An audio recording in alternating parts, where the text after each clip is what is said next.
numerous Buddhist groups, including our Anukampa Bhikkhuni Project.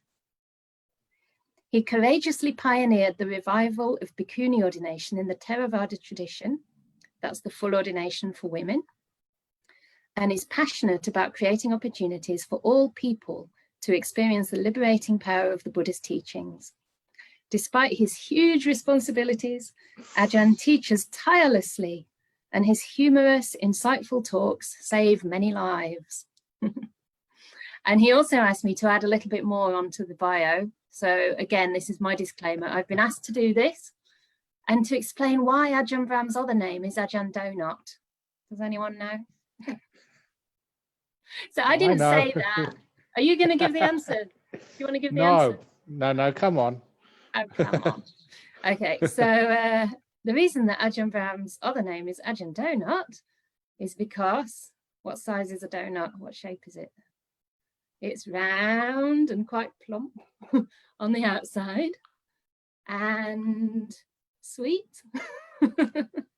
That's why we called it Hard Questions from a Soft Teacher, because Ajahn Brahm's very sweet, even if he's being asked very challenging questions. So do try your best. And the other reason is because most donuts have a hole in the middle. So there we go. He's empty and very holy. So introducing Ajahn Donut to lead the session. Thank you very much. Excellent. So shall I begin now? Very good. So welcome everybody to this evening. As usual, I start with a little talk for maybe 15-20 minutes before we start the questions. I do always prefer the questions because that means that you drive the session rather than myself. And so very often you give so many talks online or here personally in our centers. But all of those talks, they are talking about how to get to understand one's mind. Now, the body we pretty much know, but how to understand the mind and how to make it very peaceful, very calm. And with that peaceful and calm mind, we get what somebody said in a BBC article, which I read, we can get enhanced perception. And this is something which I've been on about for many years. That very often that people practice mindfulness, but it's ordinary mindfulness. It's a mindfulness which may get a little bit more powerful, but doesn't get to the really oomphy mindfulness, which comes when you do get your enhanced perception. And one of these hermits, they were staying over in Scotland. And that really piqued my attention because I spent so much of my vacation periods when I was a student going up into Scotland and staying in these botties, these little huts in remote parts of Scotland where you would just go and you take your own stuff, but there would be a roof over your head and a bit of solitude for you. I love those little botties, and here they're still there, which I was very happy to see, and to see that this one particular woman, she was spending so much time there as a hermit. And because she was spending so much time as a hermit, one of the things which happened to her was she'd go outside in the morning and the wind was just so incredibly powerful, not strong, like very strong winds, but so powerful she could feel it so much more fully than usual. And when she said she had a simple oat porridge in the morning, it tasted absolutely delicious, much better than you can get from the top restaurants. And everything she saw and she felt was like amplified, enhanced. And that is such a common phenomenon when we become still. Our 5 hindrances, as they say in meditation, become subdued, which means our mind wakes up. And whatever we see, whatever we feel, whatever we hear, really gets very strong. I do see a little question there, which is on the chat box, which I might as well answer because it fits in here. What is the mind and where is it located? Now, first of all, where is the mind located? This was one of my friends at university that when he got married and had his children, he told me this anecdote about his daughter in grade 1, the first year at school in UK, that she was asked a question by her teacher. The whole class was asked a question, which what is the biggest thing in the world? And if you've ever taught, like grade 1s, they're so enthusiastic. They all put their hand up, and one of them said, Miss, my daddy is the biggest thing in the world. No, miss, an elephant is the biggest thing in the world. No, miss, a mountain is the biggest thing in the world. They were really getting their imagination going. But the daughter of, one of my still best friends, she put her hand up and said, my eye is the biggest thing in the world. And everybody stopped. They couldn't understand. What do you mean your eye is the biggest thing in the world? Well, this little 5-year-old said, my eye can see her daddy, my eye can see an elephant, my eye can see a mountain, and so much more. If all of that can fit into my eye must be the biggest thing in the world. And you can see by changing perspective, she had a wonderful answer. And so astounded was everybody that, that when I was told that by my friend, I said 9 out of 10, but not 10 out of 10, because your mind can see everything that your mind can.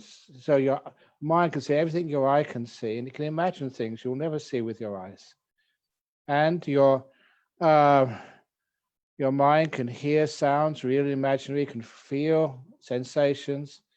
It has its own bit of knowledge as well, its own area of mental phenomena. In fact, everything you can ever experience can fit into your mind, which shows that your mind is the biggest thing. Not the biggest thing in the world, because the world can fit into your mind. It's a different way of looking at things, but it answers so many questions. And it's in sync with the Buddhist teachings. The mind is the chief, the forerunner of all things, in the first verse of the Dhammapada. And so when we realize the mind is so huge, that all your experience and phenomena can fit into it, we never again try to say, where is the mind located? Because the mind is not in space. Space is in the mind. It's a different way of looking. And I love those different ways of looking at life, because those different ways of looking, which goes against what we've been taught, what we've been trained, what we expect, is how we get the great insights of life. We get this enhanced perception that there, when you've got nothing at all, this hermit living in such a simple place, found that her porridge in the morning, it was just like a 5-course delicious breakfast made by some top-class chef, and it was just ordinary, but her mind had enhanced perception. And it also brings to mind that little poem which I was inspired by when I was a student, which I continue to record and to tell people, from William Blake: to see a world in a grain of sand, see a heaven in a wild flower, hold infinity in the palm of your hand, and eternity in an hour. This is 2 hours, so this is double eternity, this session. But you can see that idea of your perception getting so strong to see a world in a grain of sand. You don't pass it over. It just draws you in. And what you see is beautiful. A wildflower, something so small, but it's a heaven in there. And then hold infinity in the palm of your hand. No boundaries at all. And eternity in an hour, time has no more meaning. And that's what happens when your perception gets really enhanced. Not through drugs, because you're not quite sure which way it's being enhanced, but just through the power of the mind in stillness, allowing these 5 hindrances to get weaker and weaker and weaker. And so you can stay with whatever you're experiencing for longer and longer and longer.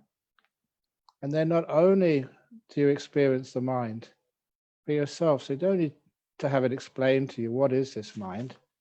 You know it because you've seen it, you experience it. but also the happiness which comes from this, the joy which comes from the fact your hindrances are weakened, your mindfulness is incredibly strong, and what you tend to see is more beautiful than usual. And that is one of the experiences which you get, from being a monk for so many years or being a nun for so many years, practicing lots and lots of meditation. You can see deeper, see clearer. What you see is more joyful, more happy.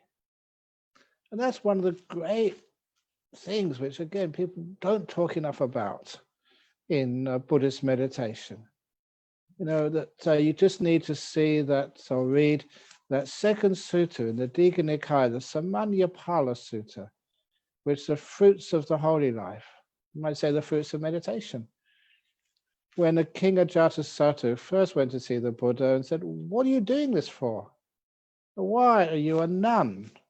Why are you a monk? Why are you practicing this path?" He said, you came from a very good family. You could be able to be a great king yourself and have all these pleasures. Why are you doing this? And the Buddha replied, "King, you don't realize what pleasure really is." And he started talking about all the different levels of joy and happiness which you get from practicing this path. Simple things, like when you renounce a little, you get so much happiness back. Just, keeping precepts. As a young man, I never kept, I did keep a few precepts, but not them all. And some of the things, I used to go to the pub, get some alcohol, get drunk. Several times I did that as a student. It's almost what you're supposed to do. You never thought about it until that somehow or other, when you meditated more, you started questioning what other people were doing. Go to the pub and get a pint? Why? And so when I questioned it, after a while, you gave it up. See what it's like if you don't have any alcohol. And I felt so much more power, clarity, and happiness. Just the experience of being honest and being trustworthy made my life just more peaceful and happy. And so much of everything which I did when I was keeping my precepts, it got to the point that I used to go and hang out at the Thai temple in London. And I just recall quite clearly that one of the monks there said, "You've been coming here long enough now. It's about time you took the 5 Buddhist precepts." And I asked the monk, I didn't know what the precepts were. What are they? He said, not killing, not committing not killing, not stealing, not lying. I've missed one out, committing adultery, not lying, not taking alcohol or drugs. And I told those monks, look, I don't need to resolve to keep those precepts. I've been keeping them for the last year or two. I was a vegetarian then. And I would always be honest. On the London buses, if the conductor didn't ask for my fare, I'd go out to him afterwards and I'd give the fare to him. And that made me feel so much happier, which was weird. Until I read in the sutras, that's called the blameless happiness. Abhayapachasukha. No, Anawajasukha. And you get happiness out of being a good person, being trustworthy. And that just starts the happiness and joy. You get just, as you live a more simple life, you have more time, more peace, less things to worry about, and then you get even happier. And how much do you need to be happy? And then you have that's the restraining your senses, and then you start to do some meditation, and wow, it really takes off. And sometimes those deep meditations are more bliss than you can ever imagine. And just to finish off this part of the introductory session, the little talks, I can keep going on for hours, that there was one gentleman who came to stay at the monastery where I live, and he was a heroin addict. And he was doing his very, very best to try and keep off that heroin. And he came with his wife. He asked, please, I'm not really a Buddhist, but can I stay here just to try and cold turkey He said, yes, okay, it's a nice, quiet, supportive place. There's no stress here. And he was doing so well, about almost 2 weeks, I think.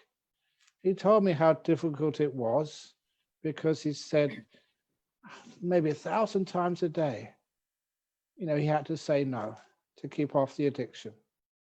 One time, only one time he had to say yes. One moment of weakness, and he was back on the heroin again. A terrible, terrible addiction. He was doing so well.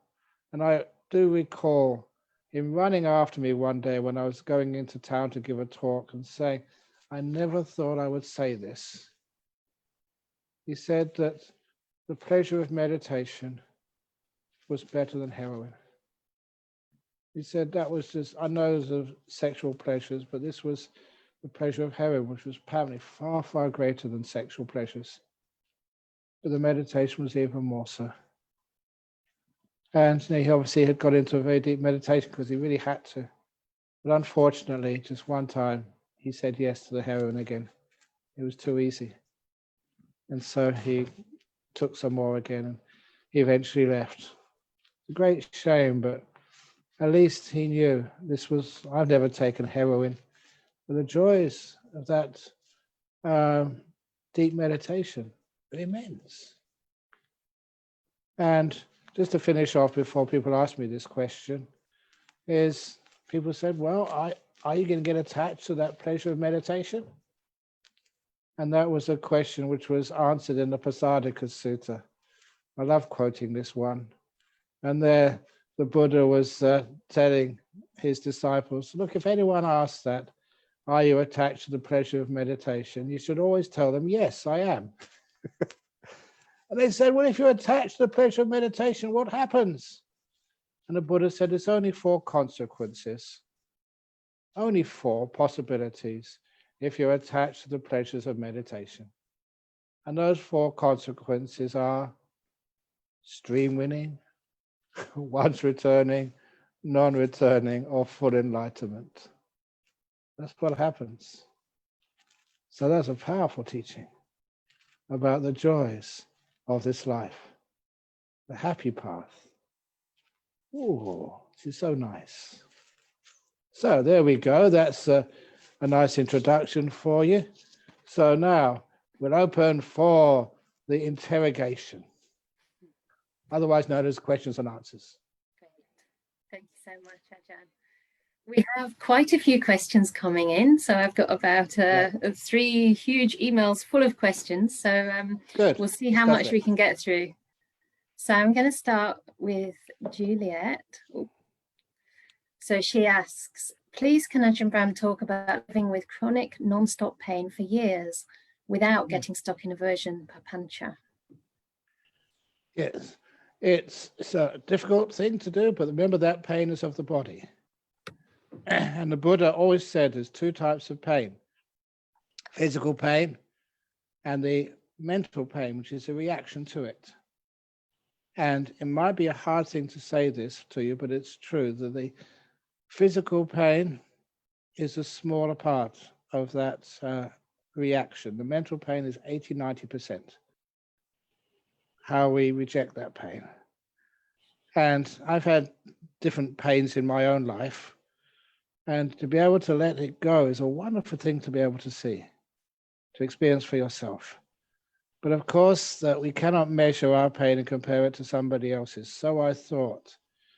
But there was one of the students over in Perth, in Western Australia, and he had such chronic back pain, and it was extreme.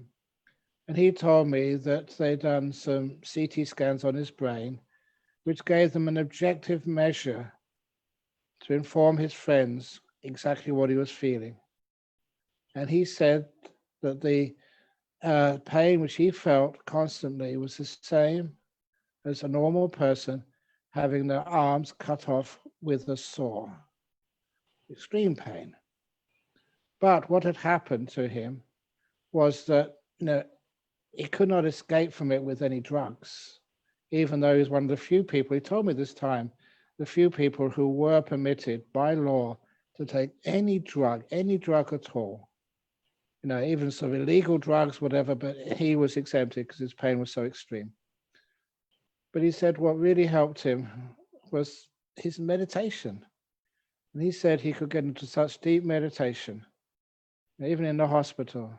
That was his way of training his mind to overcome that pain.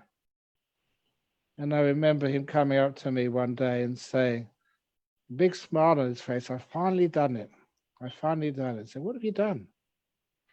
And he said, "Have you got the ECG flat, which is stopping your heartbeats in the deep meditation?" "Oh, no, I did that weeks ago. I got the EEG flat as well." So the brain was just so incredibly still. And this was, in the hospital. And he turned around with a big grin and said, "See all those people in the back, which I'd never seen before in our temple? Those are doctors and nurses from the pain clinic trying to figure out what the heck is going on." These are experiences which have been told to me by people I know are authentic experiences. So I'm saying there's a possibility there.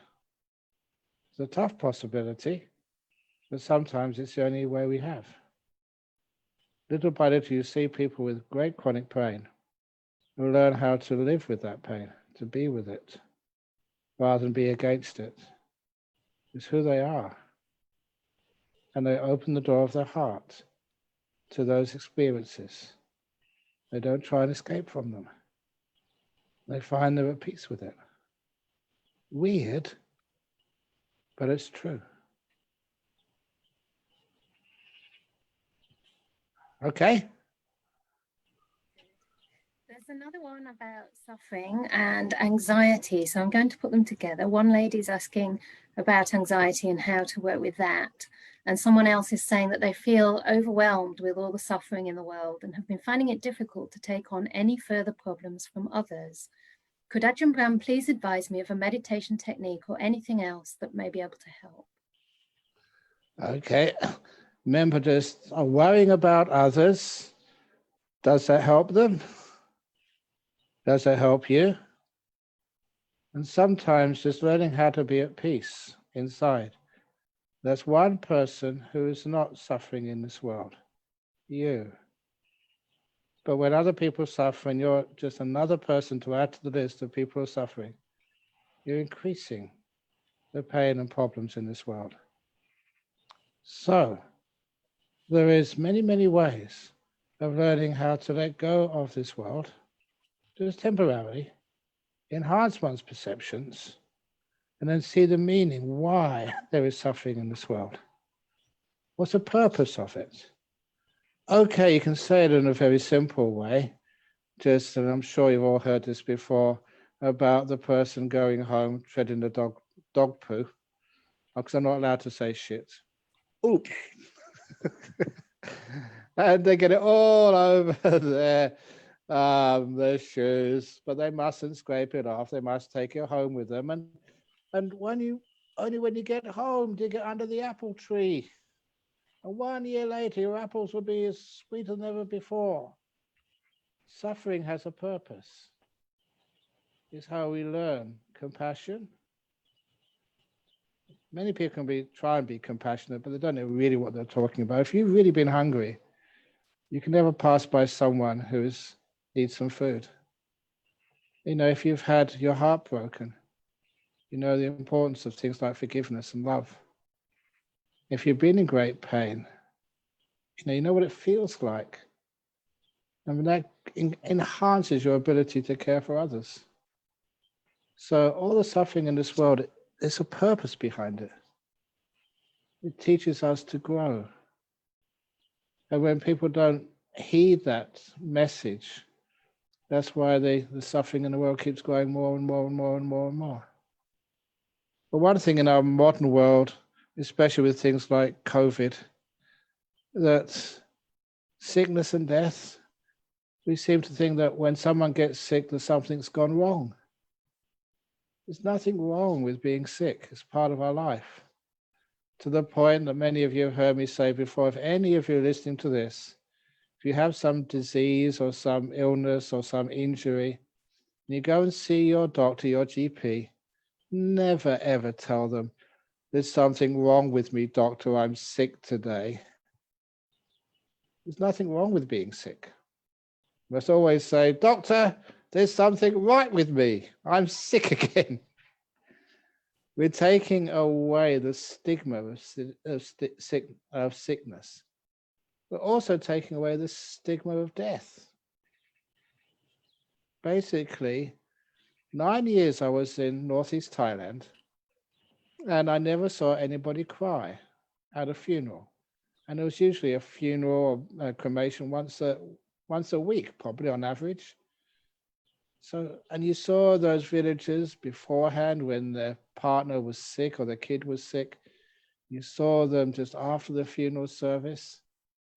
And it really impressed me that grief was not part of their response to something as final as a death.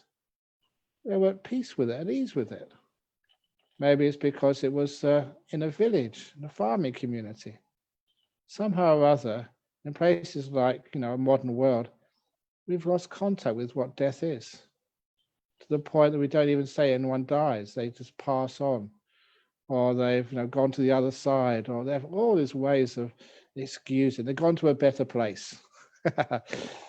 All these little excuses, and they're dead. This body has gone. And we're so attached and so fixed to a body, we don't remember the mind. The person inside, if you like, that's something totally different. And so, that doesn't disappear that easy. So if a person really understands the nature of this mind, look, if you've got a car or a motorbike or even a bicycle and it wears out, you just recycle it and get a new one. So when our body gets very, very old, why are we so afraid or so anxious when the person's going to get a new body soon? Oh, well done, grandma or mother. Your old bodies are so hard to keep up. It must cause you a lot of pain. Now you can get a new one. Different way of looking at things.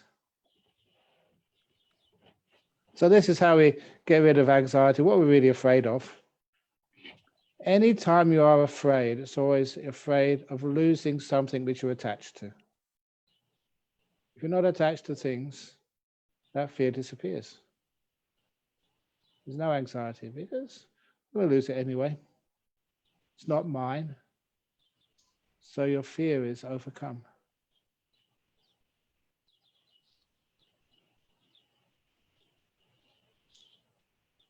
You're quiet, can't hear you. You need to unmute yourself. Venerable, we can't hear you. That's Venerable Canda. You're muted.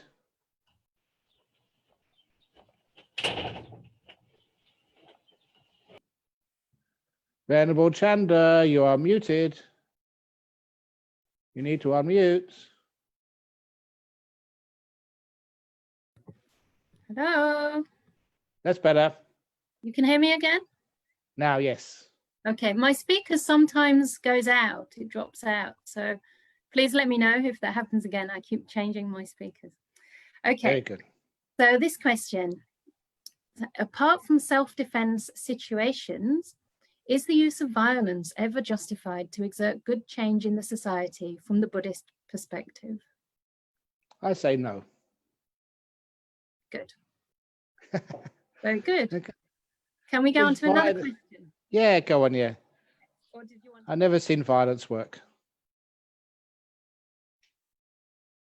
This one is about meditation. So in meditation, when a hindrance arises, is it always best to simply know what's occurring and let it run its course without getting involved? Or is there some time to apply input and do something about it? It's run its course. What is its course? If you see a hindrance, if you really see it, it usually stops pretty quickly.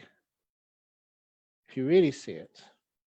That is like the simile in the sutras taught by the Buddha, where if Mara comes, this demon, devil, whatever you wish to call it, or the great bhikkhunis, like Venerable Canda, or the great monks, they would say, I know you, Mara. They just see it, know exactly what's going on. And then Mara would leave straight away. The nun knows me, she knows me. And the Mara, with shoulders drooping, would just go away.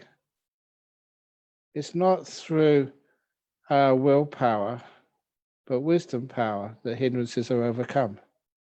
You see them, you know them, and then they disappear. Sometimes kindness, but kindness is part of your life anyway. That's one of the reasons why that marvelous simile, which was told by the Buddha, I enhanced it, of the anger-eating monster. If you see an anger-eating monster who comes into your palace, you say, welcome, monster, thank you for visiting me. Is there anything you need to eat or to drink? And in that story, which is in the, I think the Yaka Samyutta somewhere, it's in the Samyutta Nikaya, there the kindness shrinks that monster, gets smaller and smaller and smaller, until in the original story, the monster got so small that it vanished completely away, just through kindness, because it was called an anger-eating monster. So this is why we have this beautiful sense of even the most difficult problems in the world, be kind to them. And just one of the stories which come up, I was telling Ajahn Brahm about this a few days ago. Apparently I hadn't told him about it. It was amazing that once when I was visiting the town of Bunbury, south of Perth, to teach in a prison in the evening. In the afternoon, I sat on the beach in Bunbury. No one was there at all. It was quiet, and I was just meditating quietly. And then I heard something whiz past my ear. And then I heard something else go past my head. And I realized somebody was throwing stones at me. And so I opened my eyes, and another stone whizzed past me. And somebody was shouting out. They thought I was one of these followers of the, the orange people, Rajneesh, who was threatening to come and get a centre in Western Australia. And they shouted out, "Get off our beach, Rajneeshi." And I realized they were serious. The stones were getting closer. It was only a matter of time before one hit me. So I got up, turned around and walked towards them. Not running away, but walking quietly towards my assailants. It was about, maybe 8 or 9 sort of teenage boys. And because I wasn't showing any fear, they all ran away, except for one. One stayed. And I went up to him and I just told him, look, I'm not a Rajneeshi. I'm just a nice, peaceful Buddhist monk. I'm coming here to teach some meditation in prison tonight. And, even if I was one of these Rajneeshis, you shouldn't throw stones at anybody. And then they all came to see me and they all came to talk, and they said sorry. And we had a nice discussion about Buddhism. So you don't need to have worry about things, and even violence. There's other ways of dealing with that. And, even in forests, there's so many animals who, not so much over here in Australia, the animals, there's some big snakes, but the big snakes, if you're kind to them, they'll respect you. And they'll leave you alone. Same in Thailand, the snakes over there, they'd crawl on you sometimes. They'd sort of be in your hut. The tarantulas would fall on me in the hot season. But you're always kind to everything, respect everything, and never do violence to things. And those animals would respect you. So anyway, that's my attitude to animals, but also to people as well. Even when I used to go inside the jails, there were some very, very rough people there. They've killed many human beings, murderers, rapists, thieves, very violent people in the jails. You go in there, you're kind, you respect the people. There's another part to them, not just the violence. There's something else in there, and that's what you look at. And I felt so safe in those prisons. And the prisoners would tell me, look, no one will touch you in here because they really like you. Because I respected them, and they respected me immensely. So this is what happens when you have a good heart. You don't need violence, you need kindness. And then you're not anxious at all, wherever you go in this world. Okay, we're going to invite somebody now who wants to ask the question personally. So for Karen, knowing that you'll be on the live stream, Karen, if that's okay with you, you can still change your mind.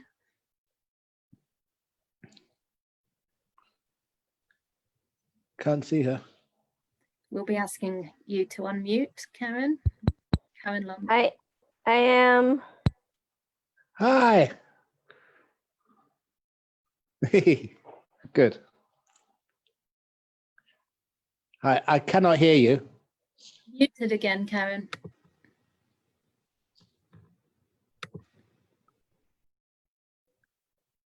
Can't hear you. Can you hear me now? Yes. Yes. Oh, it's the earbuds. Earbuds. Okay, morning.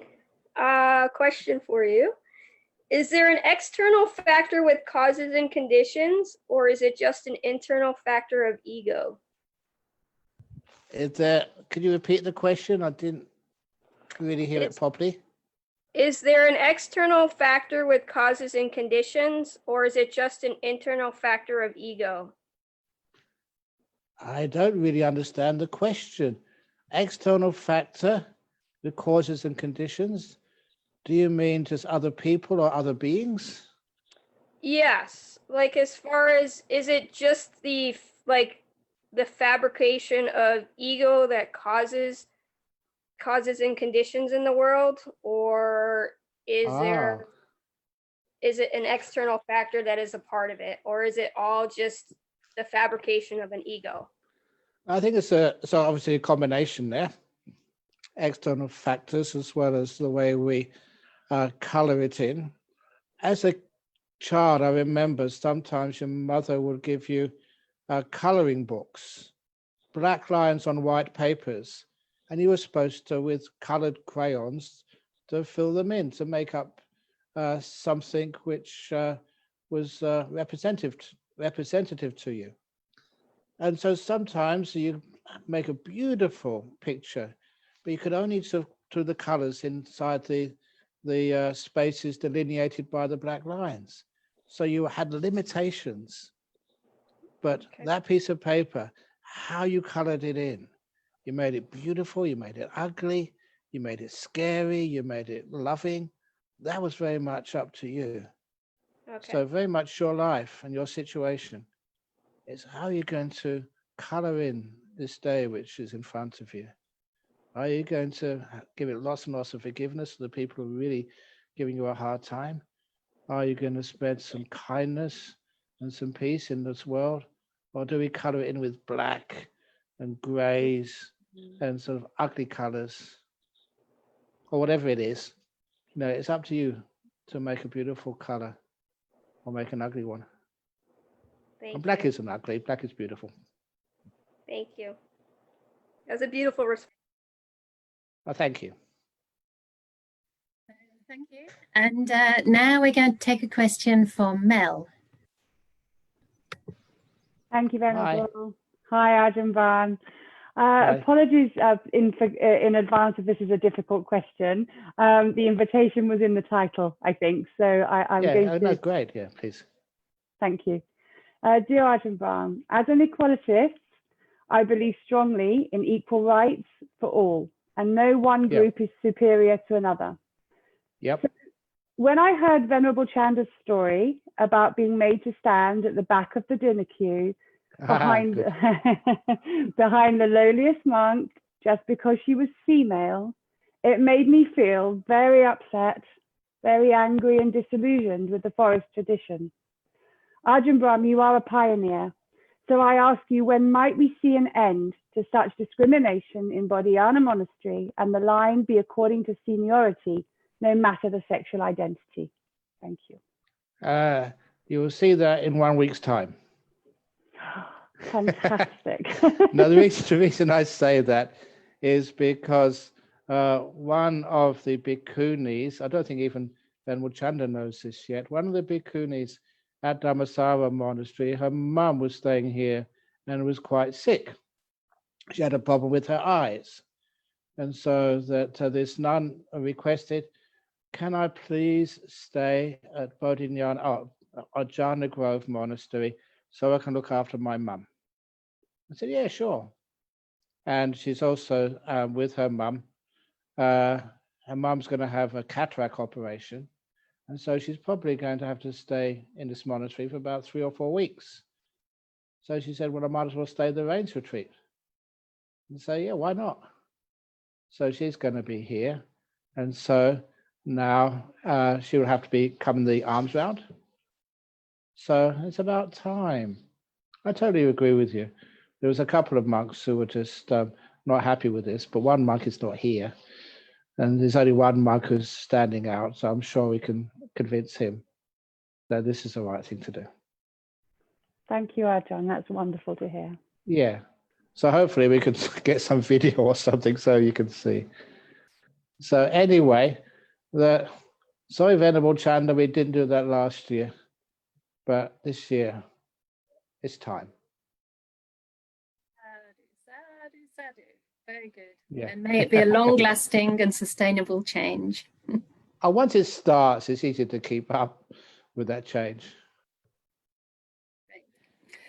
Okay, thanks, Mel. And I have a question now about metta practice. So this person was in my morning session and they were trying to learn to radiate metta and spread it in all directions. This person says, I feel like a little baby who's just started to walk that is receiving instructions on how to dance beautifully. I can resonate with wonderful. metta as non-ill will or non-hostility, but the rest is still very far away.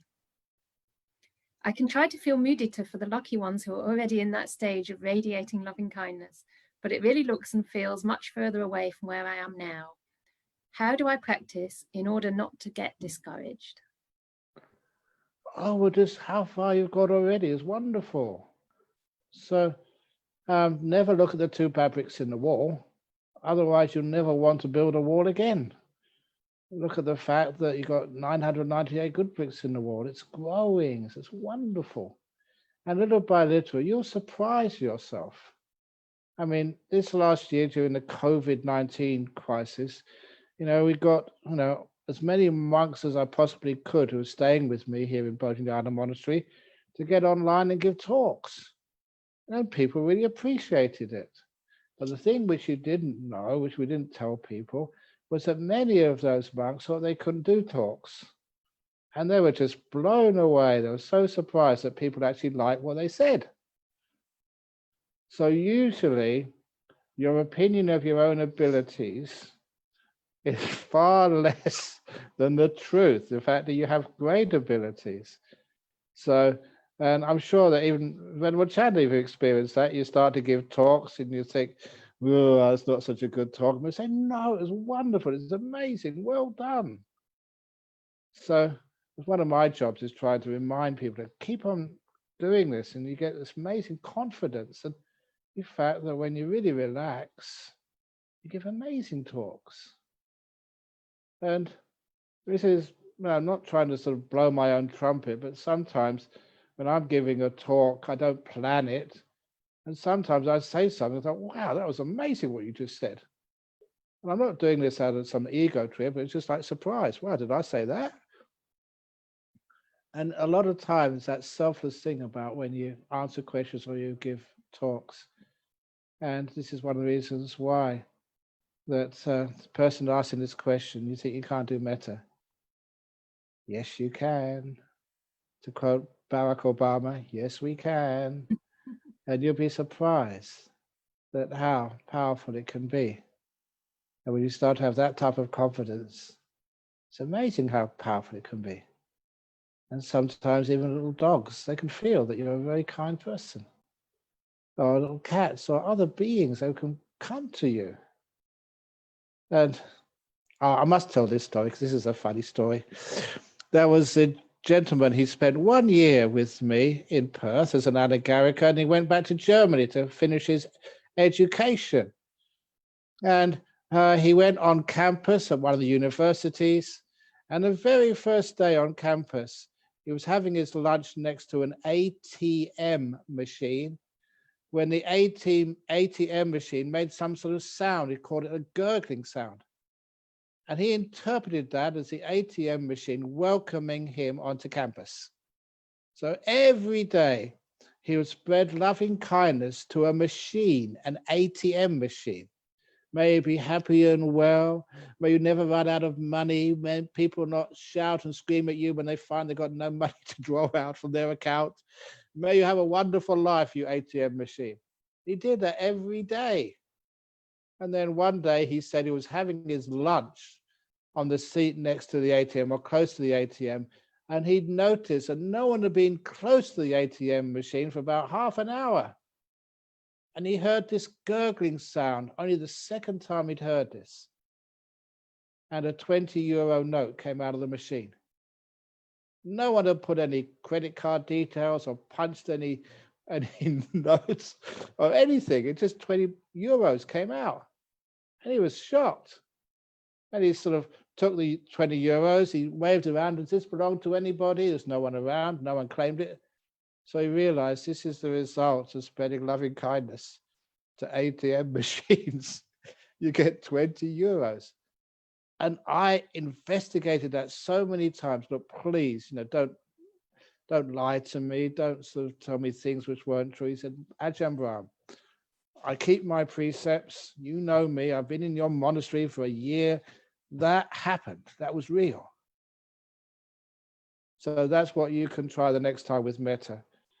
When you pass an ATM machine, lovely ATM machine, may be happy and well. I really need sort of, £20 sterling. Thank you, Ajahn. We didn't include, I must admit, we didn't include ATMs this morning when we spread metta in all directions. Oh, yeah. Well, I've done that to machines before, and it works. A car is, can't start, or there's something wrong with it. And the old machine I had, the old cement mixer, which I had here when I was young and used to do much work. No one else could start it. You just stroke it a few times there, cement mixer, it's okay. And then you pull it and it starts first time. It's weird, but it's true. Do we have time for one question before we have a little meditation break? Yeah, sure. Great. So this question is on behalf of a lady's 11-year-old daughter, who she's been reading your stories to since she was little. So she told her last night that she's going to ask a few questions from Ajahn Brahm, and her daughter said, please ask him, for me, whether it was my karma or whether it was just an accident when I slammed my thumb in the car door. Please, can you answer this query? She's listening in with me. Yes, it's usually karma. In other words, that you were probably not careful enough when you actually entered the car. So if it was it was not karma, nothing to do with your car, but very much to do just with, be a bit more careful, because it must have hurt terribly. So next time we learn, when we're entering a car or we're carrying anything, to be careful, make sure that you take your finger out before it slams. Because you've only got 10 fingers, so you've got many more years you've got to use those 10 fingers. And imagine what would happen when you go to school if you had only 9 fingers. You'd have no way to count, and you failed the mathematics tests. That's only a joke, by the way. Very good. Since that was quite a fairly brief question, shall we do one more? Another 5-minute question? Yeah, sure. Great. So this one is about dependent origination. But first they say, dearest Ajahn Brahm, many thanks for all your teachings and for training so many amazingly wonderful bhikkhunis and bhikkhus. Yeah. Can you please help me understand the first 4 links of dependent origination? After the 4th, it's a bit easier. It is said that ignorance, avidya, is a condition for choices, sankhara, which are a condition for consciousness, vijnana, which is a condition for name and form, nama rupa, etc. Is it that somehow avidya is present and then it generates will, and then will somehow creates consciousness? How? Many thanks for showing us the way of peace and wisdom. Very easy.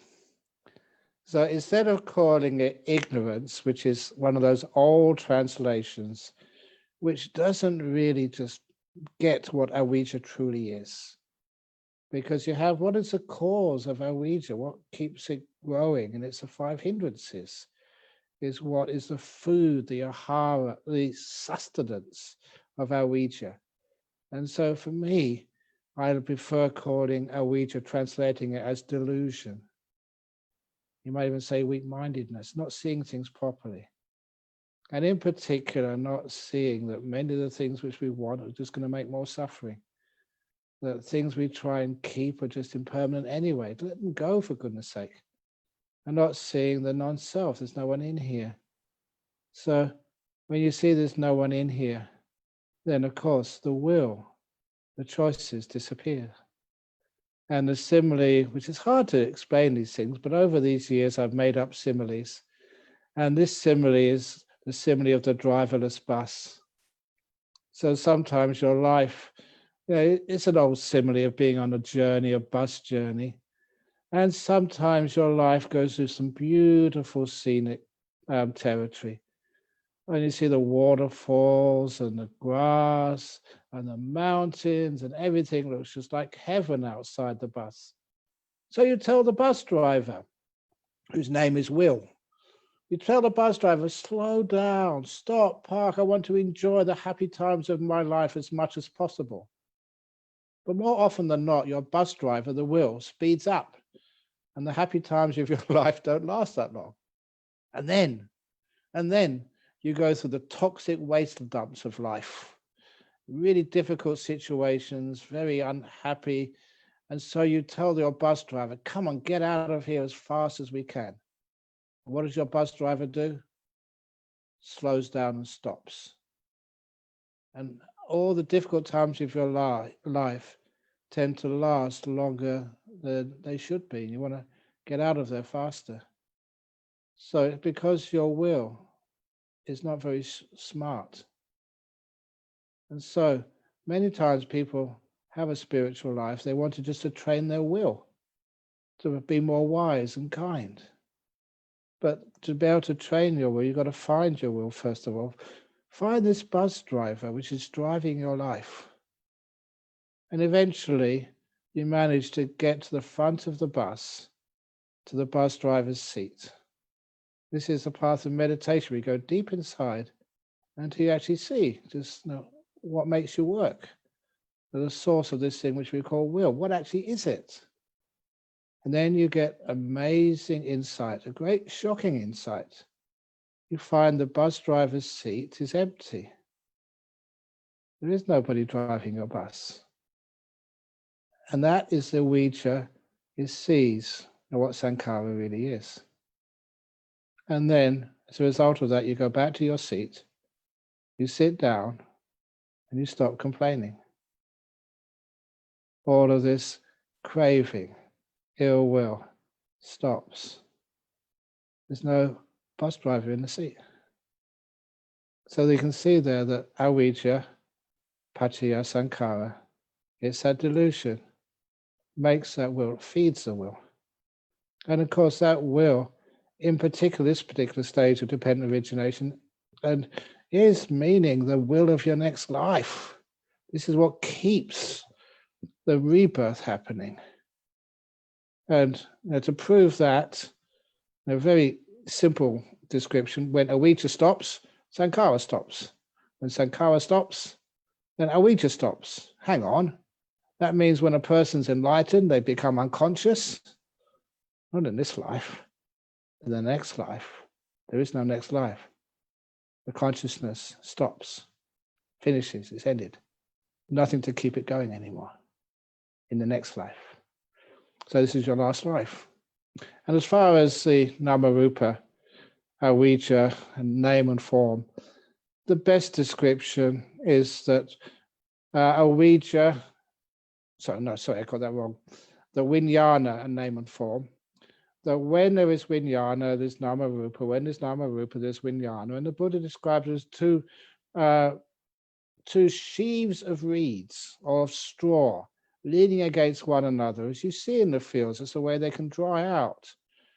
And so that one leans against the other. When one disappears, the other one disappears.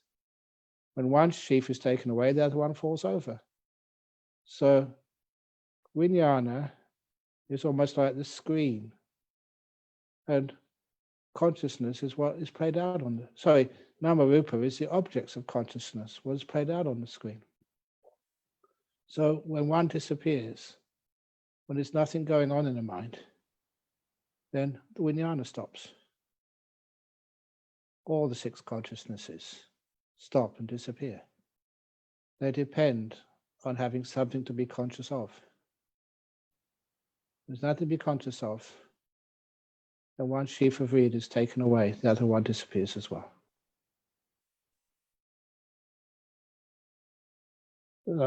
That's the dependent origination, or as I prefer to call it, dependent cessation. Because dependent origination is just too much about causes of things. What about how things end, how things cease, how they disappear? And this is exactly what the Buddha said. Dependent origination and dependent cessation, the two of them together. But many times people just go to dependent origination, they forget the most important part, dependent cessation. I prefer not to start a new job, but to finish them. Cessation is much more fun. Wonderful. Thank you, Ajahn Brahm. This is deep stuff for us to get inspired by in our meditation. So should we have a short meditation break? Yeah, okay. And in this meditation break, because there's so many old people like me, so if you need to go to the toilet, it's a wonderful opportunity to take a 10-minute toilet break. Or if you want to meditate, please meditate. So I will guide the meditation because you can't just speak it, you do it as well. I try to keep it to 10 minutes. So close your eyes and bring all your awareness to this moment, to this body of yours. Forget about all the questions which we've answered so far, either answered to your satisfaction or you're just waiting to say something back. Forget about all of that. This is giving your brain some peace. And as for the future, always remember that now is where your future is made. Right now, you're creating the future. So if you want a very peaceful, happy future, a healthy future, put all your focus in this moment, right now. The only time you ever have. And we start with relaxing our bodies. So be aware of your body sitting here. How do you do that? Ask your body, how are you?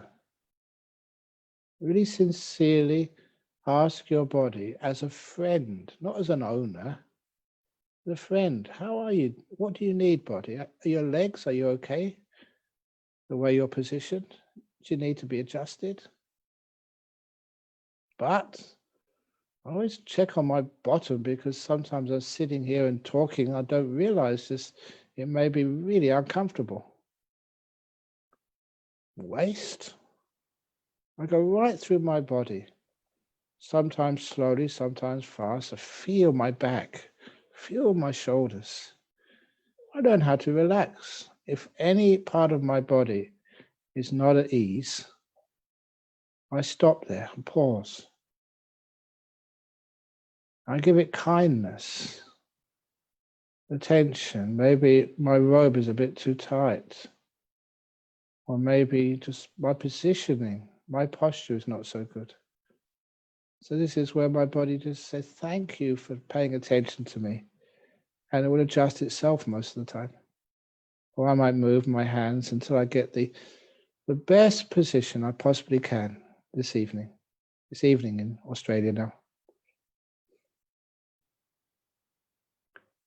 And then I go up to my head, and I pay special attention to relaxing all the muscles around my eyes and my mouth, because they actually show other people your emotional stress. And if those muscles are relaxed, your face looks so peaceful. Rightly so, because you've relaxed everything. And just as a little extra this evening, or this morning, if you wish, then I focus on, actually more like imagination. I imagine a couple of inches behind my eyes and in the middle between my ears, my brain. I had a busy day today. My poor old brain is tired. So I just imagine my brain tired. I tell my brain, for the next 5 minutes, you can take a break. You don't need to think. You don't need to work everything out. You don't need to take notes. You don't need to argue. Take a rest, brain. When I imagine like that, it actually works. My brain becomes more at peace. Don't have so many thoughts.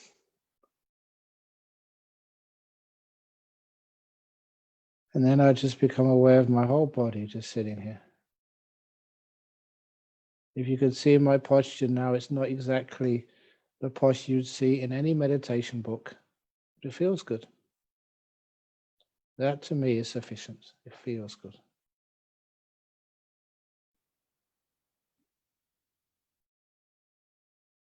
And I relax it even more. I can notice I've got a bit of tummy ache, only a small bit of tummy ache and indigestion, because today's meal was outside. People were feeding me with northeastern Thai food. It was delicious, but maybe not good for my tummy. It's okay though, I can relax my intestines. And it works. The tightness, the inflammation starts to disappear. And I feel my body. Being aware of your body is one way of remaining in this moment, because physical feelings in your body only occur now. And it's important for you. I'm never trying to get rid of things, I'm caring for everything. When I care for my body in this moment like this, soon my body becomes delightful. It's more relaxed than it was a few moments ago. And there's this delight in physical relaxation, which I focus on now. The pleasurable feeling of a relaxed body.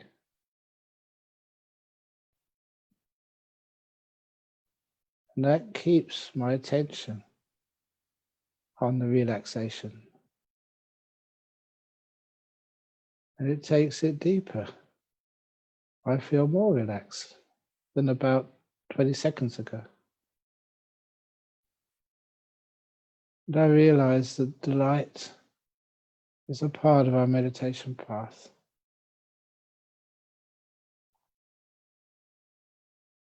Because it's only a short meditation. I now just go to my emotional world, my mind. And to get in contact with my mind, I develop this perception of the peaceometer. Just like thermometer, speedometer. How peaceful are you now?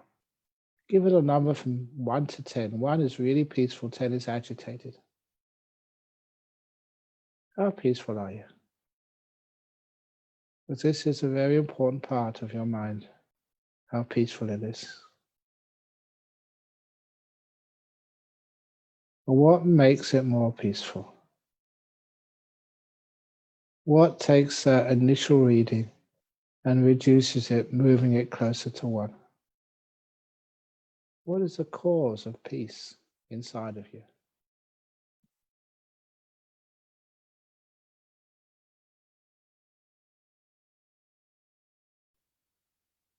For me, it's being in this moment, putting aside all this busyness of the past and the future. It's also putting aside all these words, the description, trying to criticize this moment. All of that I let go of. Just am in this moment. Silent, present moment awareness.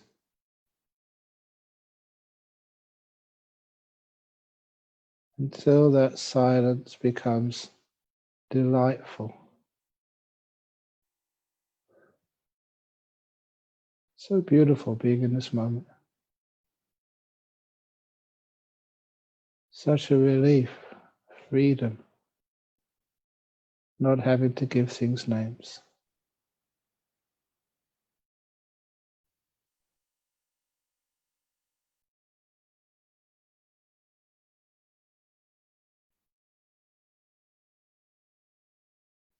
The longer I stay in this present moment in silence, the more I recognize that peace is joy. The more that peace and joy grow.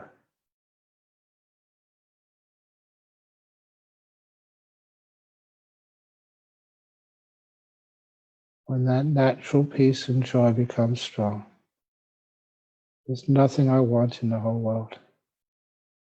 There's nothing I feel that I'm missing. Yet deep contentment, which means I stay here. Why wander off anywhere? And this present moment is just so delightful.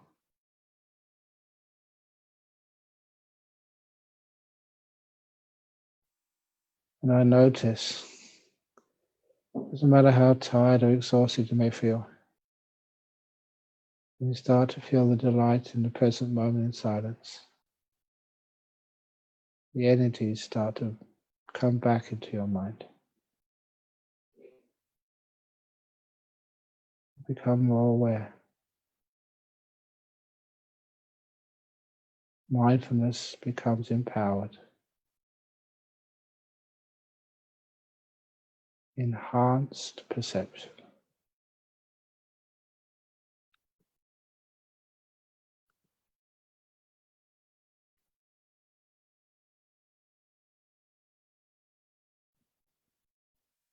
Feels pretty cool. Oh dear, I'm enjoying it too much. Better come out.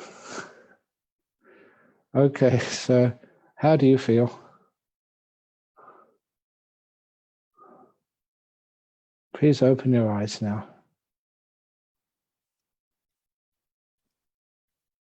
When you come out of meditation, please smile. And bring some of the joy out there into the world with you. Thank you for letting me do that. Yeah. Very lovely. Great. So, Ooh.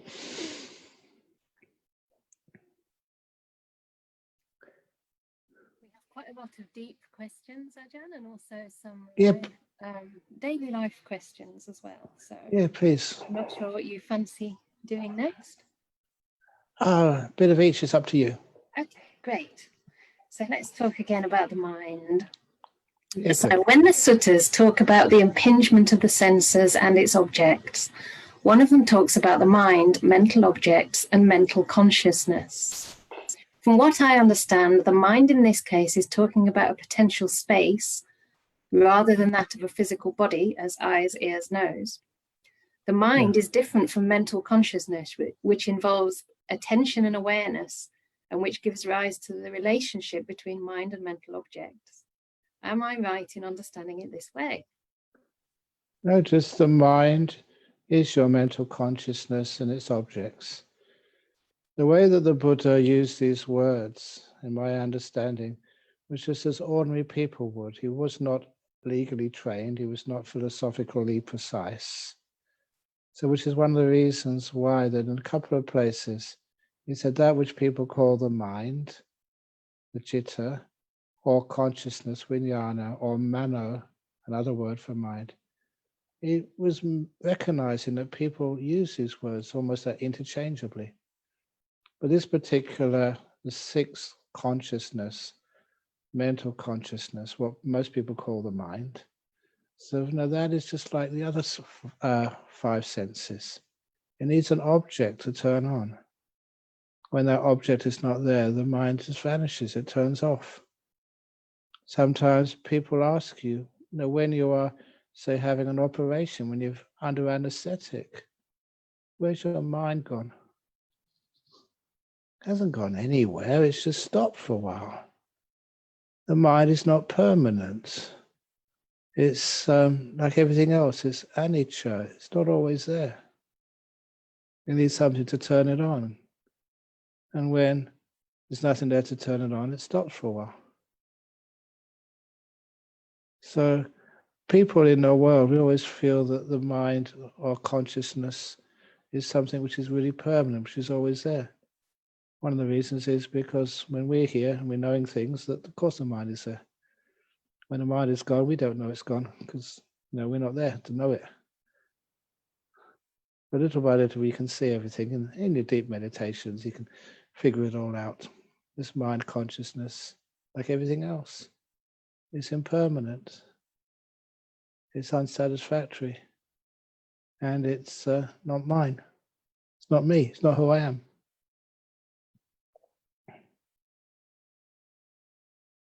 When are we coming up to the hard ones?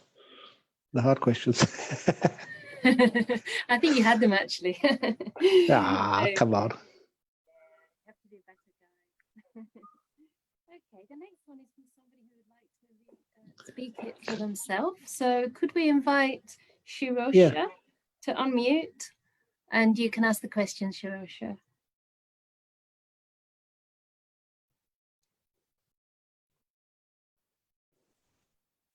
Can't see anyone. Hello. Hi. Ajahn Brahm. Hello, Venerable Canda. Hi. Thank you for taking my question. You're welcome. Tell one so and I. Thank you. So the three characteristics of existence, the tilakkhana. Yes. The third one where it said sabbe dhamma anatta. Yes. Yeah. What is meant by dhammas, like as opposed to sankharas, and why is it not self? And does nibbana come into that category? Thank you, Ajahn. Really, nibbana doesn't come into any category because nibbana means the ending of things. It's a cessation. It's a nothingness. So it is, but it's not as if it's exempted somehow from everything. It means nothing's left. So, but when it comes to sabbe sankhara sabbe dhamma anatta, it means everything is not a self. There's no sort of great cosmic consciousness, which is the ultimate reality of our universe. Everything is anatta, non-self, not a being, not a permanent essence. I prefer using the word permanent essence for the word anatta, because that's really what people mean by it. Something inside a human being or a group of human beings, which is always there, always going to be there, permanent, which is like the heart, the essence of everything. And just to add something there, because I was a physicist, I still really am a physicist, as well as a monk, that that the word for atom was called indivisible. It's a Greek word, and you can't split it up. But then we had the great Kiwi physicist Rutherford. He split the atom and showed there was nothing which you can't split up. But then he wasn't the first to split up things. because even the Buddha split up the atma. Atom, atma, one is physical, one is spiritual. And I'm sure that because the English language and the Greek language and the Indo-Aryan languages, it's part of the Indo-Aryan language group, there must be some connection there. Atma, the essential, unsplittable essence of a human being. But the Buddha split it up and showed there was nothing there. And that's the same. Sabbe Dhamma anatta. All things are not a permanent essence. Thank Make you, sense? Ajahn. Yes, Ajahn. Okay. Thank you. Thank you. Ajahn. Okay. Thank you. Very good. You're welcome. Okay, so I have one now about relationships. Okay. This out on behalf of someone else. How do you let go of somebody that you don't have a relationship with, but past interactions make you strongly believe and feel that this person is the one for you and has been your life partner in past lives? Currently, the circumstances do not allow for a relationship and the future does not seem favorable for one to happen. But this notion of being together is deeply engraved and it's stunting growth and progress. Okay. How do I really let go of this person? How you really let go of this person is see if you can change the way that you perceive these so-called relationships. Sometimes when you see something at a distance, you don't see some of its faults and defects.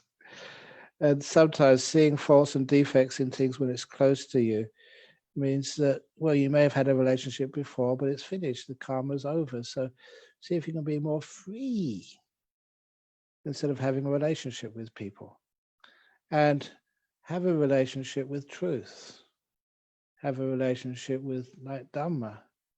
And that's the best relationship to have something with.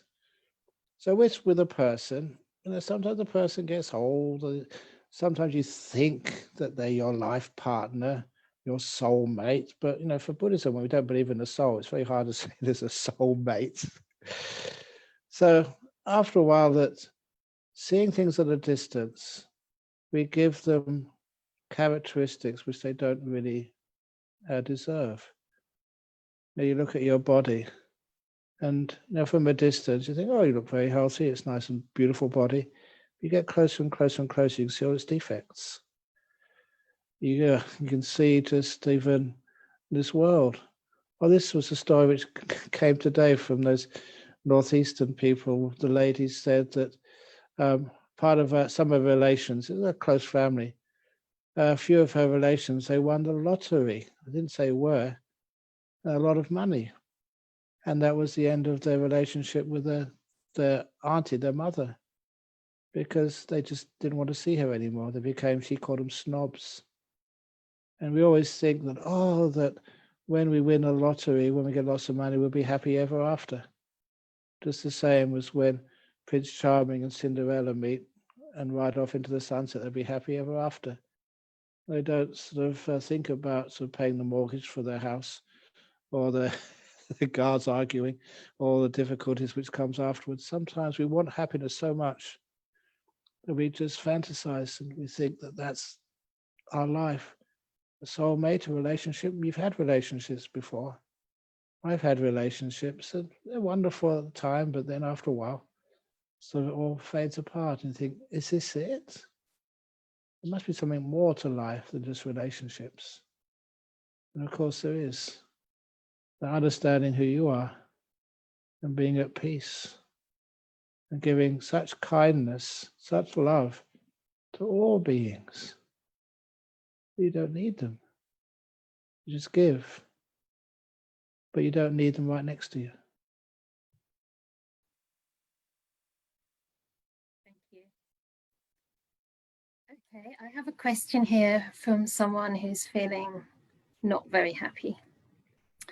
So they say, last year when my brother passed away, I was overwhelmed mentally and tried many times to end my life. I clung on because my father was around. My dad passed away in April and I don't feel that I can live with my dad not being here.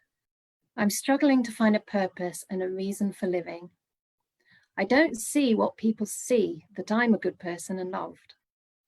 I feel that I'm a burden to everybody. Well, first of all, don't allow when somebody passes away just to think of what's been taken away from you. They always say that death is a loss.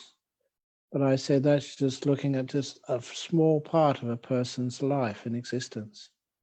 You see the whole time you've had with your father or with the other people, who have now no longer here, but you've had them for so many years. And their memories often stay with you. And that's the old simile which I gave of the concert. I remember UK and going to all these great concerts. I remember seeing the very first concert of Led Zeppelin in the Marquee Club. And I know you liked them when you were a young lady, Venerable Canda. And I was there with my long hair. My mother always told me to get my hair cut. When I actually did, she said, that's not what I meant. I became a monk. That's how I got my hair cut. Before that, it was long. And anyway, after the concert, you clap, you stand up, you shout for more, and there's the encore happens. And after the encore is finished, you have to leave. And the band leaves as well. And the chance of ever you seeing, you can't see a first concert ever again. So you know that all those great performances, you leave them and you want to hear them again. But I never cried, never once, at the end of a great concert. Instead, you thought how lucky I was, how fortunate I was to have been there at the time.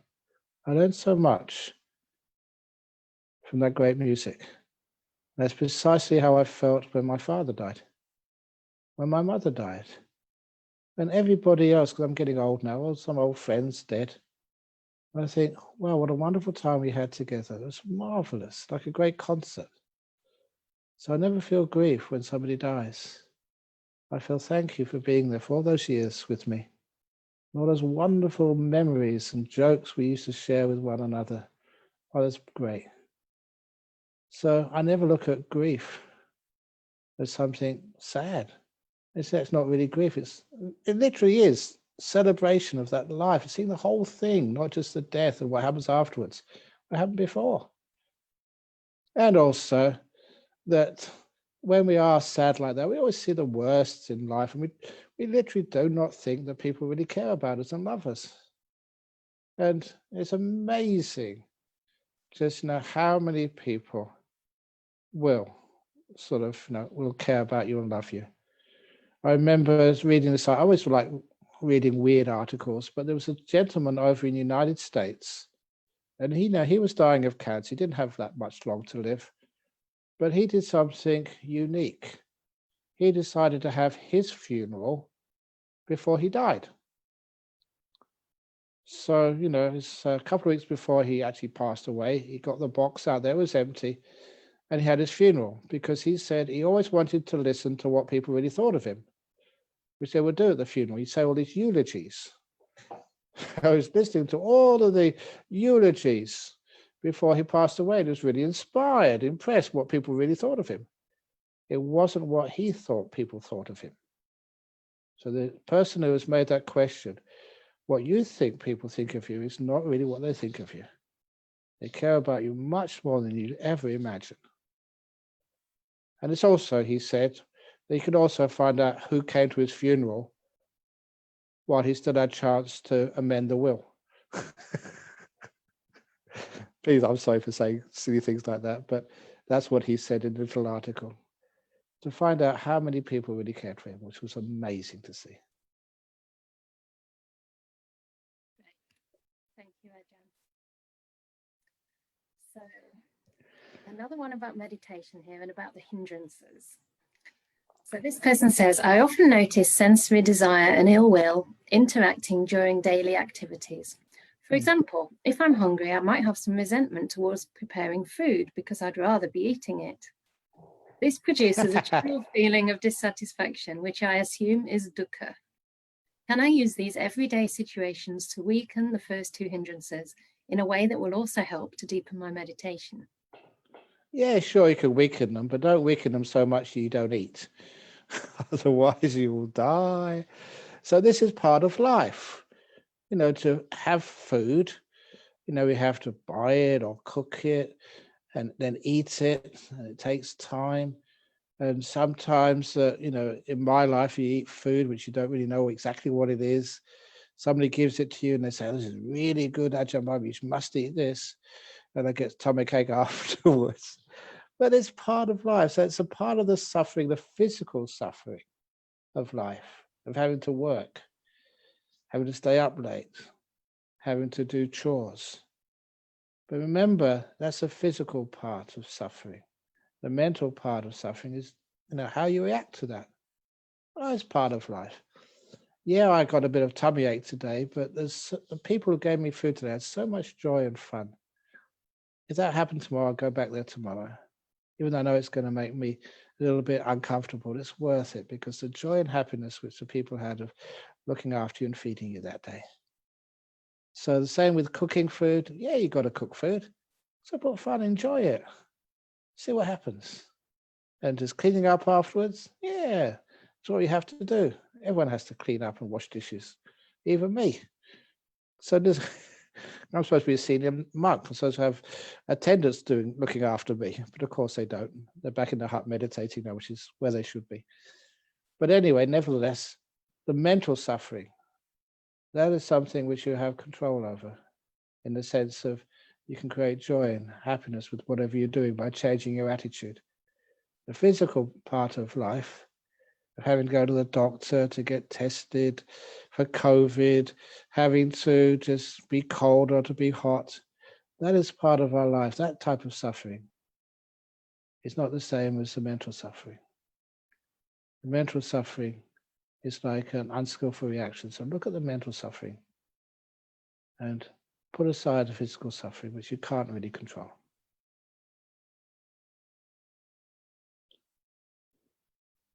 Okay, so now there's a question about jhanas and how they relate to enlightenment. Aha. So I'll try and summarize the question. Well, maybe I'll just read it. It's probably easier. Okay, so for attaining the four noble attainments of stream winning, once returning, non-returning, and arahatship, is the perfect stillness reached through jhanas enough, or is it necessary to go into jhanas, then emerge from them, and then ponder with superpower mindfulness? I'm asking this question because I've listened to your Dhamma talks and have heard you encourage meditators to, after they come out of jhanas, investigate with super mindfulness created as a result of the 5 hindrances being subdued. How does this really work? Can someone really become a stream winner if they progress through all jhana stages, one after the other, without even having to emerge? Of course you have to emerge. Otherwise, if you enter a jhana and don't come out, then that'll be for years and years, and you will die in the jhanas. And then you go to the jhana realms. But in real life, people enter the jhanas and they come out. And which particular one it is not really important. But the answer to that question is well explained by the simile, one of my favorite similes, of the tadpole who grew up in a monastery lake. So little tadpole, she was born in the water. She grew up in the water. And it's only a metaphor, okay? So in that lake, there was a school. So she went to school and she did really well. She passed her O-levels and A-levels and went to university in the little lake where she studied chemistry. And then she did a PhD on the nature of water. And she, even being a monastery lake, she even learned some Abhidharma on the nature of water. But how can a tadpole know what water is?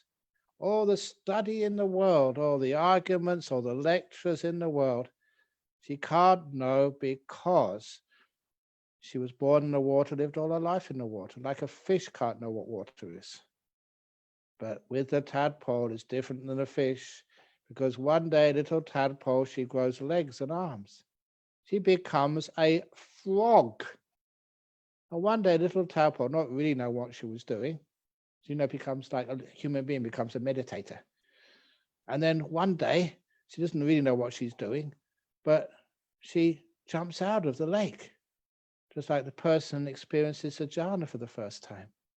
You're outside of the sensory world, of the five senses, outside of Karma Loka, and you're on dry ground. And that's really different, surprisingly, shockingly different, to the point that afterwards, the little tadpole, now a frog, now I can understand what water is, that strange stuff which had disappeared when I was in jhanas. So this is actually how the experiences of jhanas put many things which you just cannot see, which you thought were always really permanent, but now they've disappeared, they're gone. And you can experience that. You can experience anicca, that these things aren't really you. Weird things you thought were essential are now gone. So that's actually how jhana is necessary. Otherwise, you can't really see anatta. You can't see anicca. Many people think anicca, oh, impermanence. Yeah, that's really easy. It's much more than impermanence. It's like looking at a lake in the mountains. And you can see the waves on the lake. They go up, they go down. You can see it's not still. That is not impermanence. That is superficial. But when you're looking at that lake in the mountains, and then for no reason whatsoever, the whole lake vanishes. It disappears. It's not there anymore. Nor is the sky above, or the mountains around it, or the earth underneath it. It's all gone. And you're perfectly aware. Wow. That is great insight possibilities. It is the experience of the jhanas where little tadpole becomes frog. So that's how it works. A little simile. Tadpole and the frog.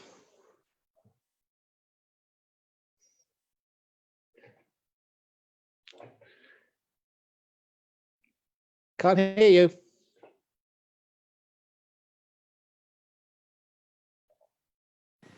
Can you hear me now? Yes. Okay.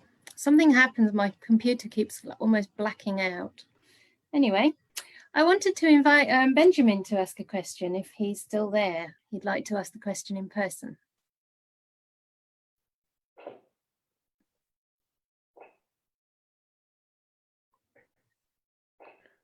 Oh, good. Hi. So my question is about the experience of independent versus guided meditation, so guiding yourself.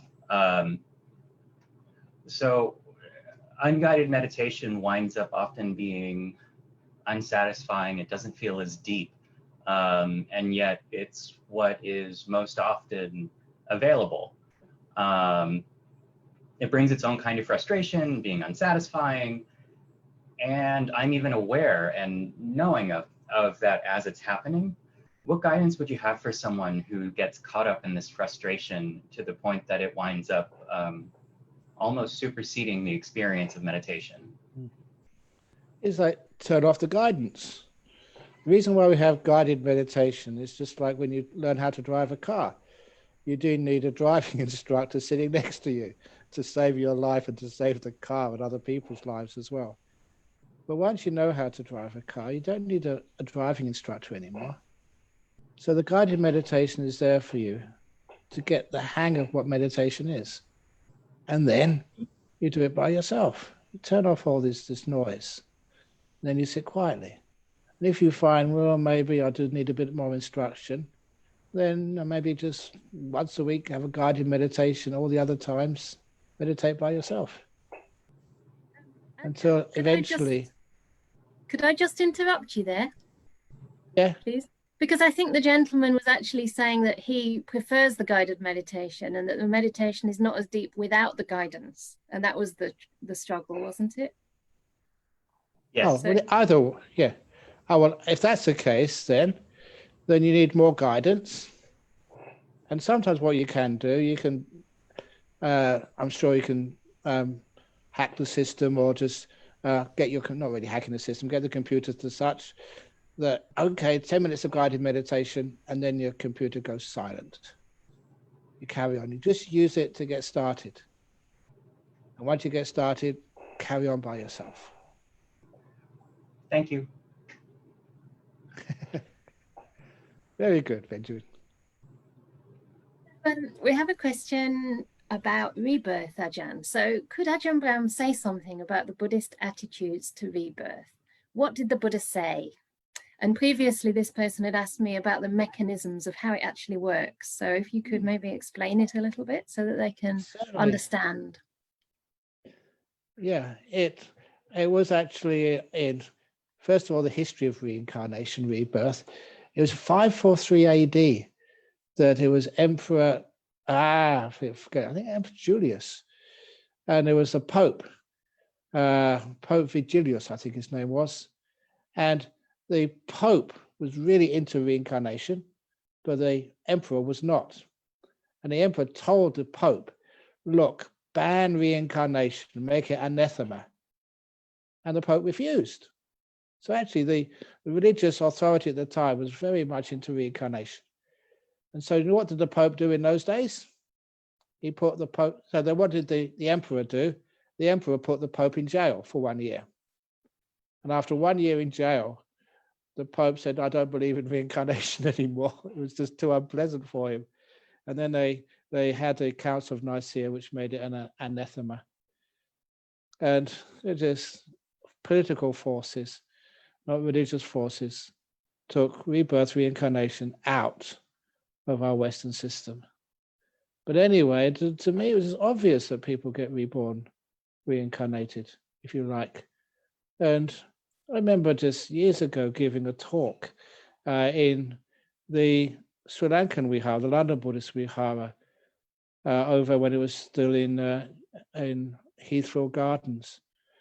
And after the talk on reincarnation, they introduced one of the boys who was one of the subjects of Professor Ian Stevenson's research. And he talked to me, it was about 18 or 19, this boy at the time. He said it was the worst thing I ever did was to tell my parents, who I was before I was born. Because it became in the newspapers, and at school I was teased day in, day out by my fellow friends. It was torture. All my friends would tease me, how's your wife today? He was only about 8 or 9 years of age. And so to me, that hearing from a person like that, and just people don't say about rebirth simply because they get something out of it. They sacrifice a lot to tell their own stories of rebirth. And for those of you in UK, that one of the people who I used to like when I was growing up, he was a very good comedian, Roy Hudd, Hudd. He was coming back one evening after a show at a theatre, a new one-way system in London. He got totally lost. He went down a street he thought he'd never been down before. And just all the goosebump experience, he realized he had been in that street before in his previous life.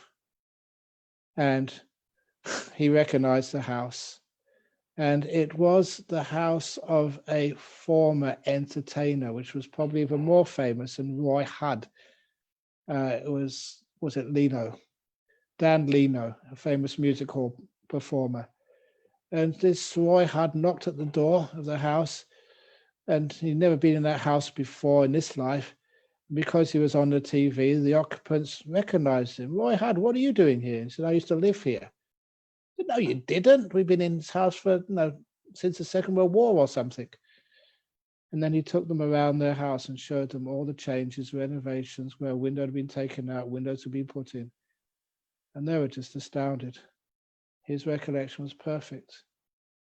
And as a result of him writing this article about his recollection of his previous life, also as an entertainer, that he got sacked from, I think it was the ITV at the time, because the head of the ITV was a very devout Christian Catholic, I think. Don't want anyone like you in my service. But nevertheless, he carried on writing books, became the expert historian on this famous music hall entertainer called Mr. Dan Leno, Leno. But most times when people actually do say about their previous lives, they usually suffer for it immensely. They don't get anything out of it, but they actually get a lot of suffering. But anyway, just when you understand what the nature of the mind is, this mind is independent of the 5 senses of the physical body. You know, in our Western world, we always think of 5 senses. Even Plato, Aristotle would always say the 6 senses.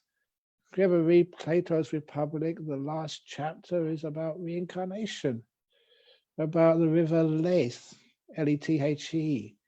Oh no, sorry, river Styx, Styx, and going to the Elysian fields, where they said they would rest between lives, and then going over river Lethe, which is forgetfulness in Greek, to your next life.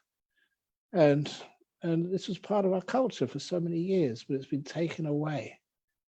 And sometimes that when you think about it, it's just so obvious. If you know what the nature of the mind is, this mind is not destroyed when a person dies. And so after a while, you realize ghosts, other beings, they're real. I was a member of the Psychic Research Society for many years. And one of my best friends, I don't mind mentioning his name, Professor Bernard Carr, he was one of the best friends at Cambridge when I was there. Bernard became, he's now Emeritus Professor of Theoretical Physics at the University of London, Queen Mary College. And he was such a close disciple of Stephen Hawking's that he was featured on Stephen Hawking's movie, The Theory of Everything or something. And a very brilliant man, also the president of the Psychic Research Society in London, where you investigated things like previous lives. And the evidence is convincing. And so, if there's anything else in life, we'd say, well, of course it's part of life. There is reincarnation, rebirth. And there's many people who have those experiences, usually between the ages of 2 and maybe 6 or 7. And this is part of life. Where's my wife? I've been in this house before or something. It's very rare that people are reminded later on in their life. But in the early years of their life, the kids just blurt it out. But no, the culture does not support it. And after a while, they just disappear. But how it actually works, when you die, 5 senses stop. That you're dead. Okay, you can't see, hear, smell, taste, touch. But the mind continues on. That's why people have out-of-the-body experiences or near-death experiences. The great work by people like Pim van Lommel, Professor Pim van Lommel, who saw that the people who have these out-of-the-body experiences, they're basically brain dead at the time. Nothing's working in their brain. It cannot be produced by some phenomena from the brain. And clear memories like the famous tennis shoe, where somebody in a hospital, I think in Britain somewhere, they said, yeah, they floated out of their body, and just up, high in one of the high windows, there's a tennis shoe on the ledge. They said, come on, don't be ridiculous. This is a sterile environment. We clean it. You can't have a tennis shoe up there. And of course, you couldn't see it from down below, but they got a ladder up, and of course, there was a tennis shoe there. And some of these evidences are just very, very convincing. So your mind separates from the body, and the mind, this mind consciousness with its objects, continues on, and either goes to say a heaven realm or a hell realm, but these aren't made ready for you to go there. You make them yourself as you feel you deserve. So hell realms, if you feel guilty and you feel, people do, it's a crazy idea, but they feel they're not deserving happiness, they need to be punished. And they create sort of a realm of punishment for themselves. And they can leave at any time when they forgive themselves and have some kindness, compassion. Heaven realms, you create them for however long you want. And of course, when a person finishes with those realms, they can come back to this realm or other realms. When people keep asking, well, how come there's so many people alive today? There's more people alive today than probably have ever died. So where did all these extra people come from? There's so few animals alive today. We've taken over their habitats. And if you do the numbers, you understand that many people alive today were animals in their past life. And that's not demeaning animals or demeaning people. Animals, especially high animals, they're just amazingly kind, compassionate, and even the animals which can actually speak. Alex the parrot, if you want to get on YouTube and see Alex the parrot, first time I saw him, he was taught language. He can converse with people. And that really shocked me, but it's true, it's real. So, the difference between human beings and animals is not that great. Sorry for going on a long time, but thank you, Ajahn. No, I still have many questions, but I've just looked through them and maybe 3 or 4 kind of stand out. I was wondering if we could maybe go through another 3 or 4 questions. Yeah, sure. Yeah, okay. If you go over time, I don't mind. All right. So if anybody else has to go, don't worry about it. You can catch it later on Facebook Live or on our YouTube channel. But I imagine that most of you want to stick around, so you're very welcome to do so. So this is a long question, but an important one. So a few years ago, I visited a Buddhist teacher and we had very intense conversations staring into each other's eyes. Her face started to look odd to me and I asked her if she could show me who she really was. She did not say anything. Instead, I saw a black hole open up in her forehead and expand into a large circle before closing. At first, I was absolutely stunned and still, and then after a few minutes, my mind became active and I became very confused and unable to process the experience. I started to think that she must be Jesus, and I developed other strange delusions. An ambulance was called and I was hospitalized for manic psychosis. This has been my only experience with psychosis. My question is, does this event have any Buddhist significance, or was I simply experiencing mental illness? Is it possible that I did see emptiness and it crashed my mind?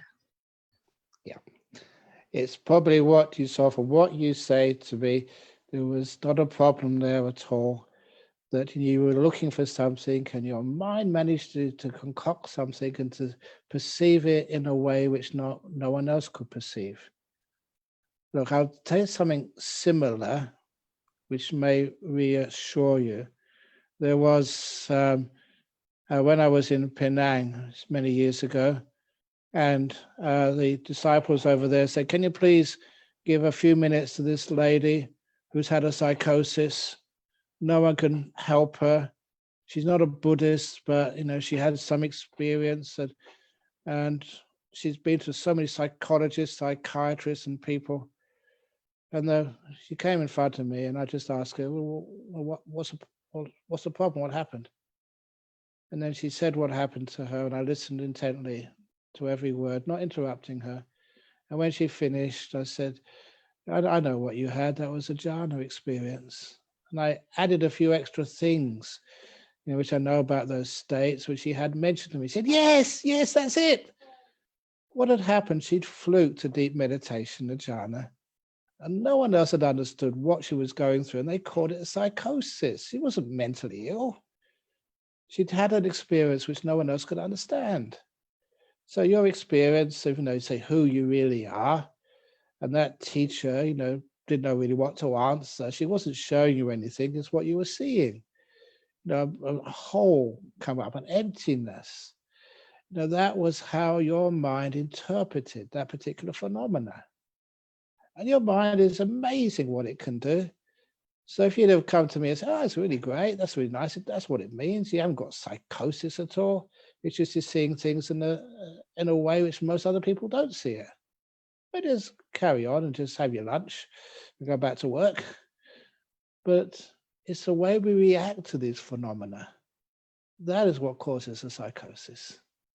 It's not the experience itself. If you put it into its right perspective, it's just unusual, but quite ordinary, not dangerous at all. As a monk, been meditating, I've had some weird experiences, but I don't know that the way, what was that in, many of you may know this place, Throstle Hole over in Northumberland. And I would go to any place to meditate when I was a student. And I was meditating in there and I didn't know what to do. They just said, keep your eyes open, watch the wall.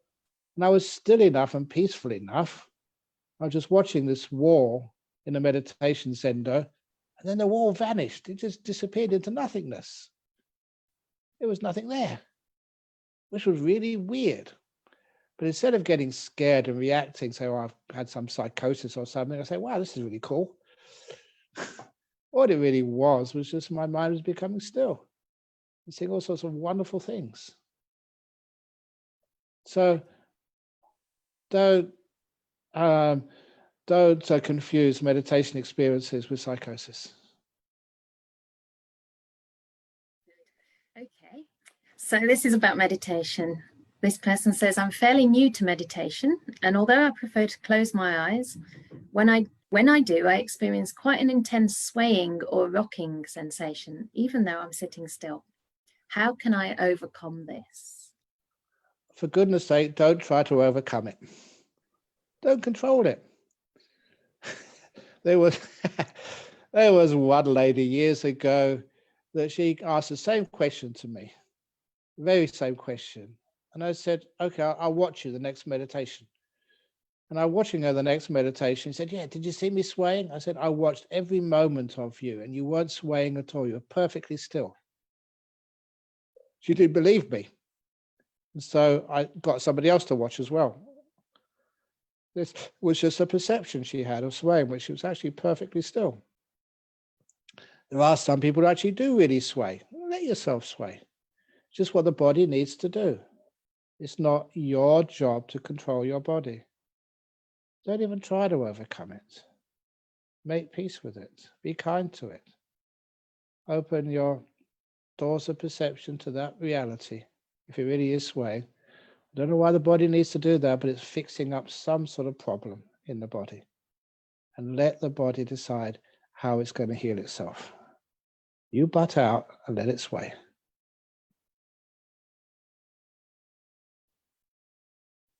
Okay. Just a couple more questions. So this person's asking, if Ajahn says that heaven and hell is a mind-made realm, what about heavenly beings in the suttas? Heavenly beings in the suttas, that's where they're around in the suttas. And those beings sometimes we miss our friends.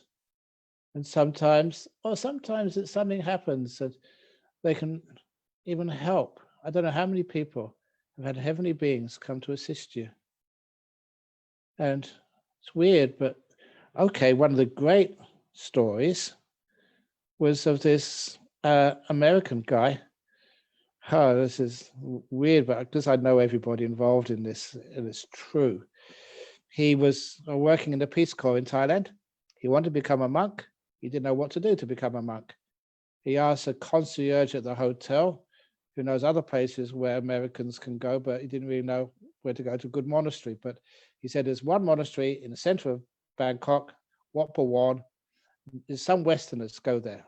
So go there, go early in the morning, take some food, and offer it to one of the monks and ask to become a monk yourself. So when he went there, it was all closed up. He went there far too early. He was walking up and down outside, didn't know what to do. And then a Thai gentleman who spoke perfect English came up to him to make sure he was okay.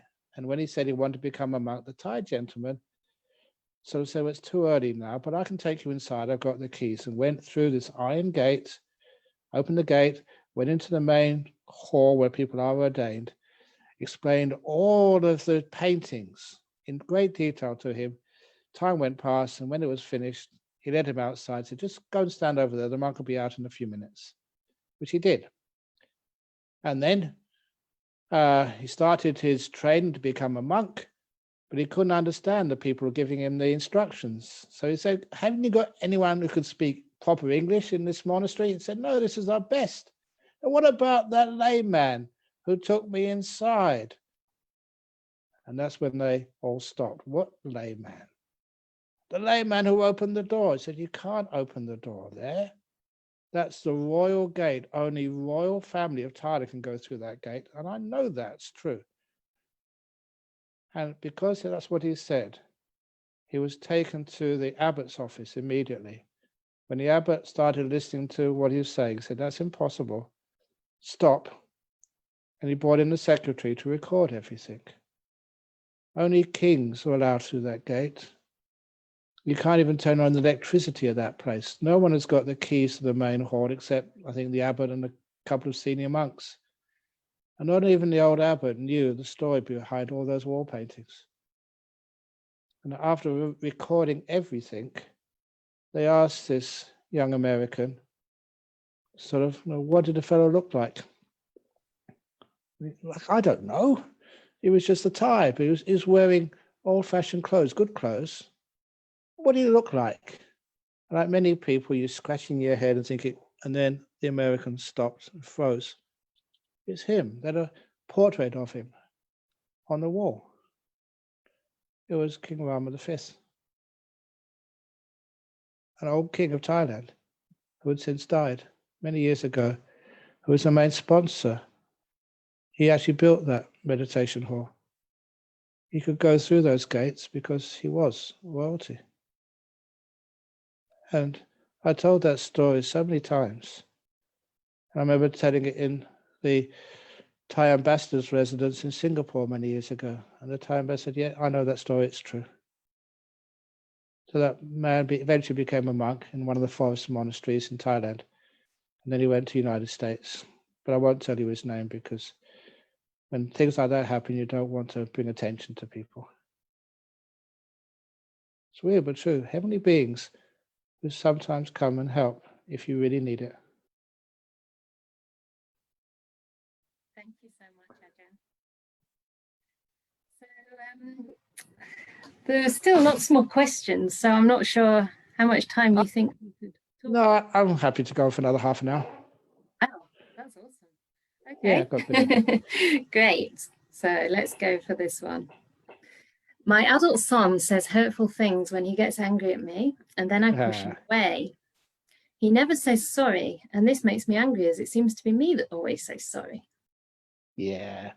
Remember, he's not getting angry at you. He's getting angry at how he feels inside. So if anyone gets angry at you, oh, you must be really hurting. You must be really upset. So just give him a hug. He gets angry at you and your response is not to walk away or to throw away or criticize him. It's just people's feelings inside. I don't know how old your son is, but sometimes they're learning about relationships in the world. They're learning about the amazing things happening in their own body. And it doesn't matter. You can always say sorry. He will eventually say sorry. He will eventually just express his love to you. You're his mum. He'll always love you. But the fact he gets angry at you and says rotten things at you, don't ever think that he doesn't love you and care for you. This is just a young man growing up.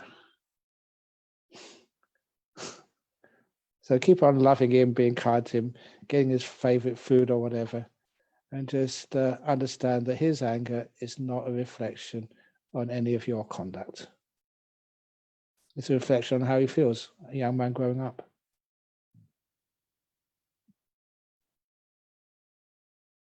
We have a question here from India about dreams. So this person's saying, do dreams relate to karma?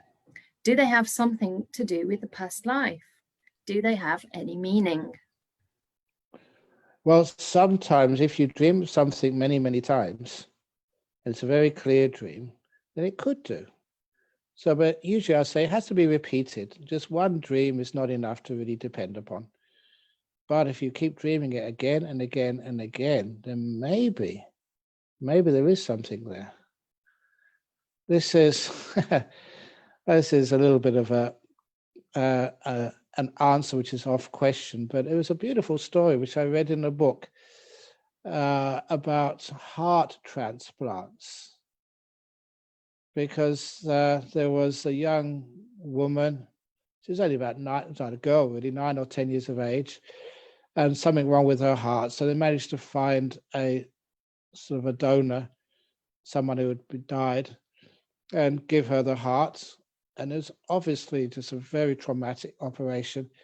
So she's in hospital for quite a while, but she survived. But this young girl kept on having dreams about being an older woman who was murdered.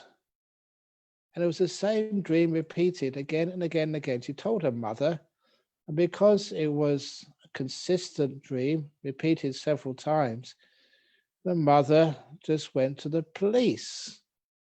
And I went to the doctor, went to the doctor first of all and said, look, my daughter's been having these dreams, these almost nightmares of being murdered. Is this anything to do with where the heart came from? And the GP said, oh no, it's a traumatic operation. This will go away by itself. But the dreams were so powerful and repetitive, the mother thought, no, this doctor doesn't know what he's talking about. So it was the mother who went to the police. And the police were very interested because it bore a very close resemblance to an unsolved murder case. And so the police interviewed the young girl, and with all the details which she gave them from her dream, they realized the original owner of the heart had died because of being murdered, and the information they got was enough to find a suspect who confessed that he was the murderer. The dreams were true. And the dreams, were there for a while, but then they disappeared from the heart transplant. It's weird. But anyway, so some dreams are actually true. Some dreams are not. And you cannot tell the difference between the two of them. Ajahn, this person is also asking that they haven't been able to find your books at all in India, not even online. I don't know if you know what's going on there, or if you have any suggestions as to how they can find any of your books. Oh, the books are there. Maybe try them from Sri Lanka. They may be able to get them from just over the little bit of sea. Because I know they're very readily available over there, but I think they're also available in India as well. But Amazon certainly has them. Do you have Amazon in India? Anyway, but I'm sure you can find them. Okay, we have one question here about the precepts. So someone is asking, please comment on how far keeping the fifth precept matters to developing practice. It's the one I struggle with. Having an odd drink and feeling guilty, but I don't. And I have an odd drink and feel guilty, but I don't know how important it is to put effort into stopping it. It's been on my mind for a long time, and it worries me as it might be. Oh, no, I've lost it. She's saying it might be stopping her development, I think. No, it's hard to find it. Quite likely. But she doesn't actually see any difference, basically, if she has the odd drink. Well, I know that people always say about that precept, oh, come on, just a little drink every now and again is not so much a problem. And to make a point, I said, well, okay, just a little bit of breaking the first precept, just to murder someone every few years.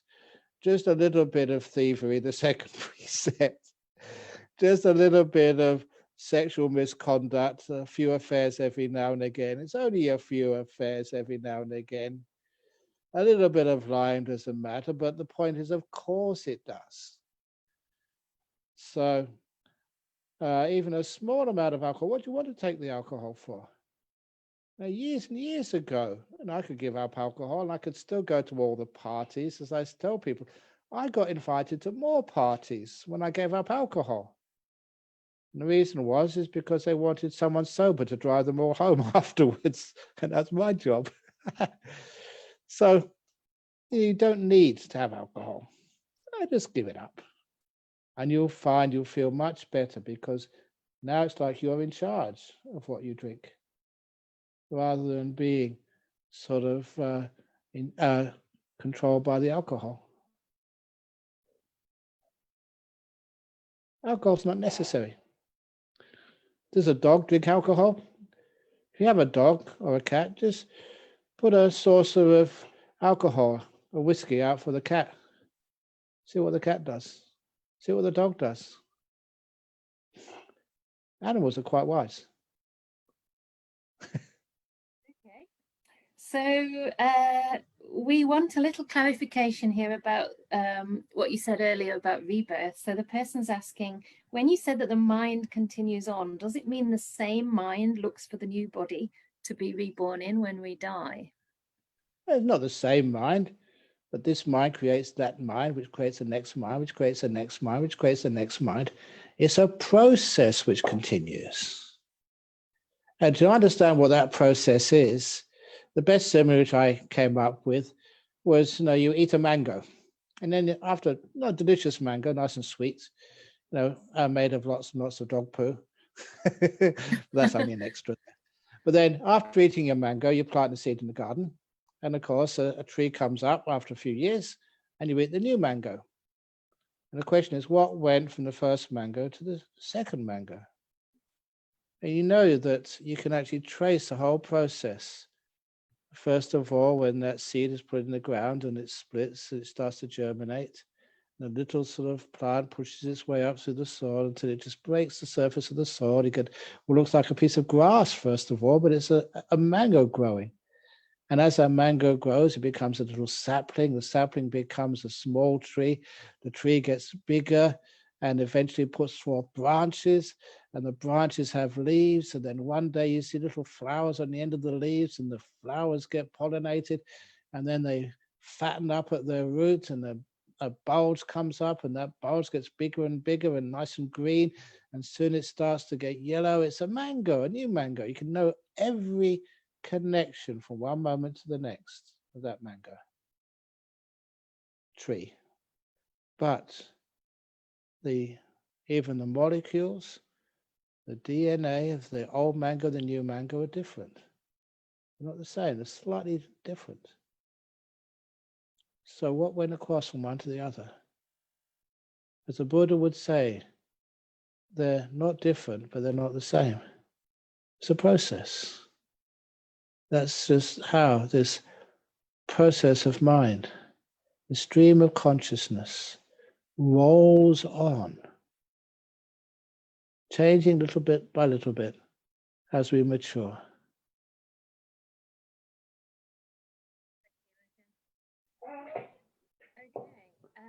This is a question about the Mahasi practice. So this person's asking, is the Mahasi practice particularly geared towards householders, as they don't often have time to develop jhanas? And does practicing moment-to-moment mindfulness eventually give rise to momentary absorption, which is enough to look deeply into the three characteristics? Would you agree? Okay. Yeah, it's a good insight there yourself. But it was actually started by Ledi Sayadaw in Myanmar, LEDI. And the reason why he started is he wanted to make meditation more accessible, not deeper meditation, but meditation generally. And the reason was it was just after the British Raj, who in Burma at the time, conquered Mandalay. And he thought that was the end of Buddhism in Myanmar, or Burma as it was then called. And so he started teaching this method, which was then later taken over by many other teachers. But it was not supposed to be an alternative to the Buddha's method of the Eightfold Path culminating in jhanas. It was supposed to be just what you can do to start off with and then to build that up. And you find out that many people who go on Mahasi or that type of Vipassana retreats, some of them, they do get very still.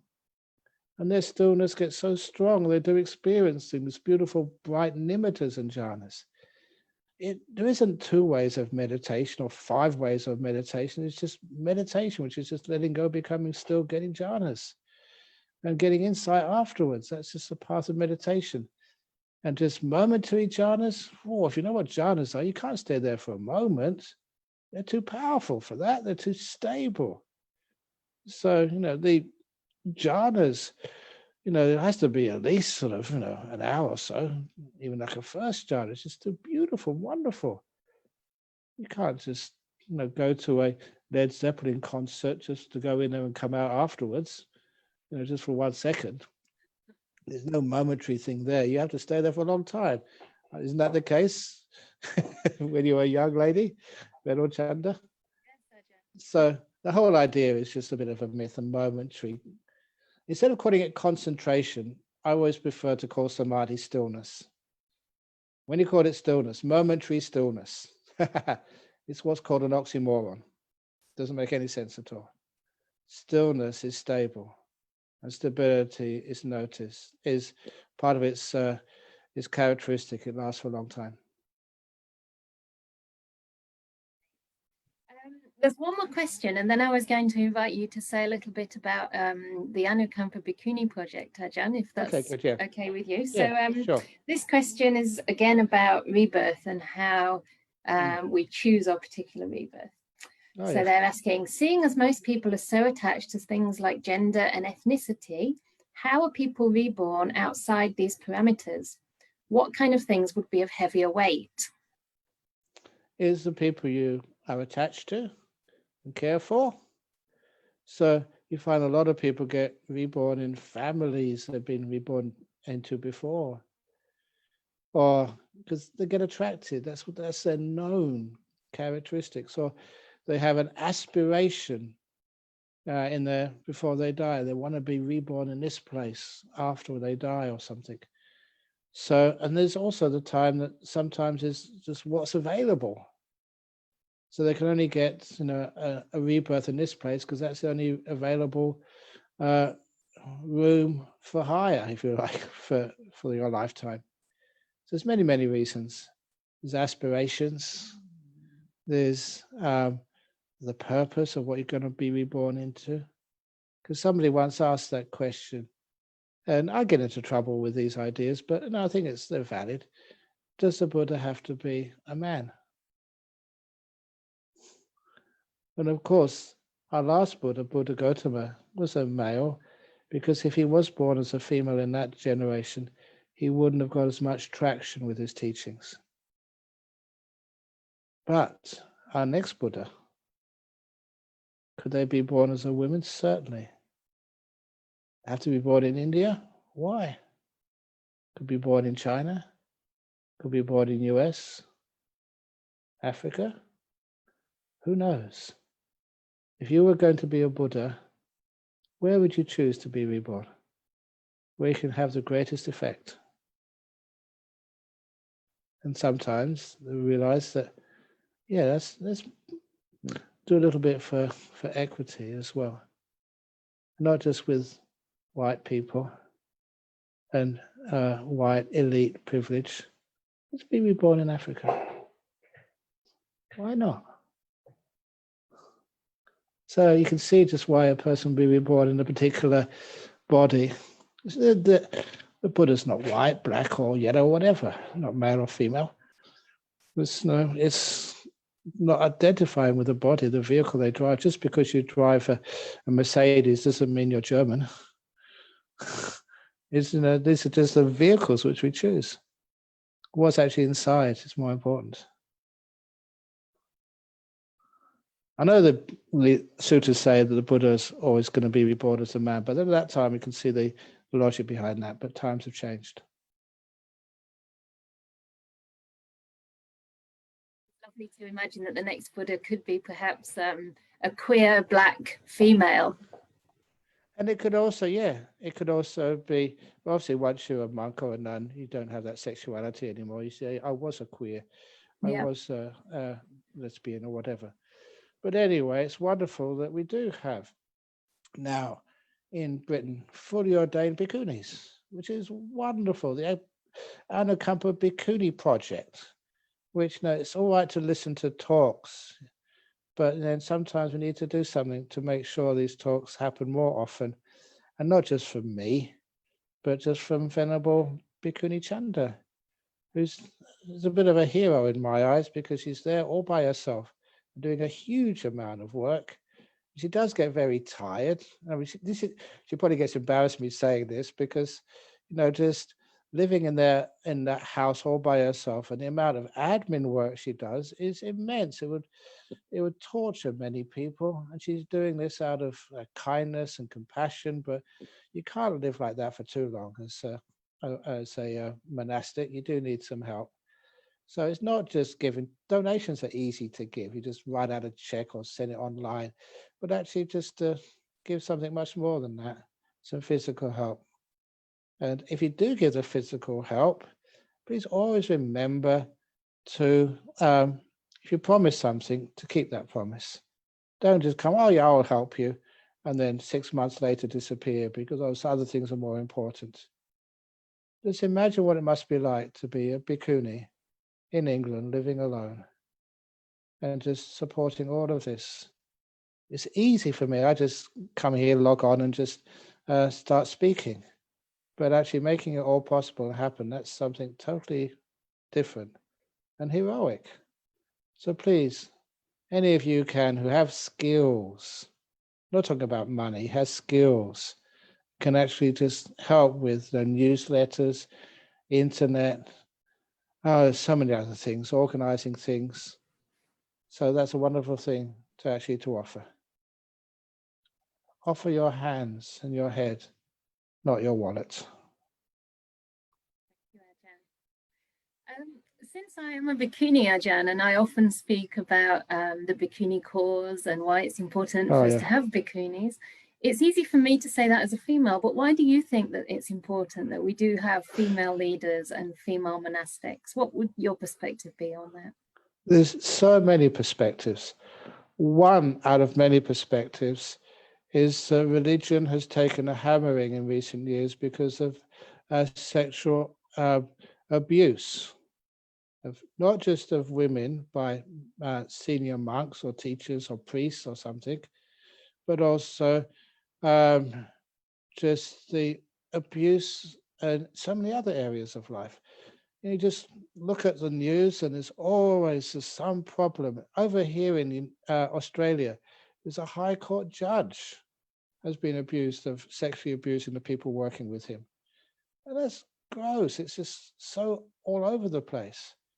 And one of the solutions of that, and this is kids as well, kids have been just so ruined by just trusting people, which children usually do, and having that trust beaten out of them or raped out of them. And that is just so terrible. And one of the solutions to that, which every psychologist, sociologist knows, is to have more women leaders. And if Buddhism is worth anything, we should have women leaders. And they've got women like you who are just willing to give a hand and help.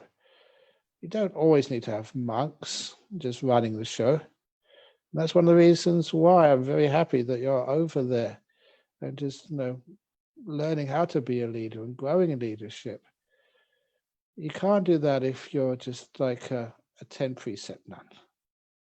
So where's the other precepts? Why can't I have those precepts as well? The Buddha allowed you to have those precepts. There's nothing wrong with it. The Vinaya allows you. And it's a great thing for Buddhism in our world. And that actually happens. And so I can't stand it if women don't have that leadership. I think there's something wrong with Buddhism. Or rather, not with Buddhism, but the way it's practiced in our world. Look at Thailand. Please excuse me, Sri Lanka, Burma. Still not really accepting sort of the leadership of women in Buddhism. If we do that, we'd have far less abuse in our countries. And I'm now talking to a bhikkhuni in Britain. There's still abuse in Britain.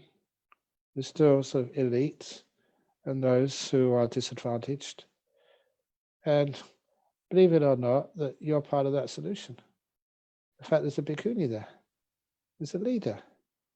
And please excuse me, but I think everybody would know, I don't always tell you what to do.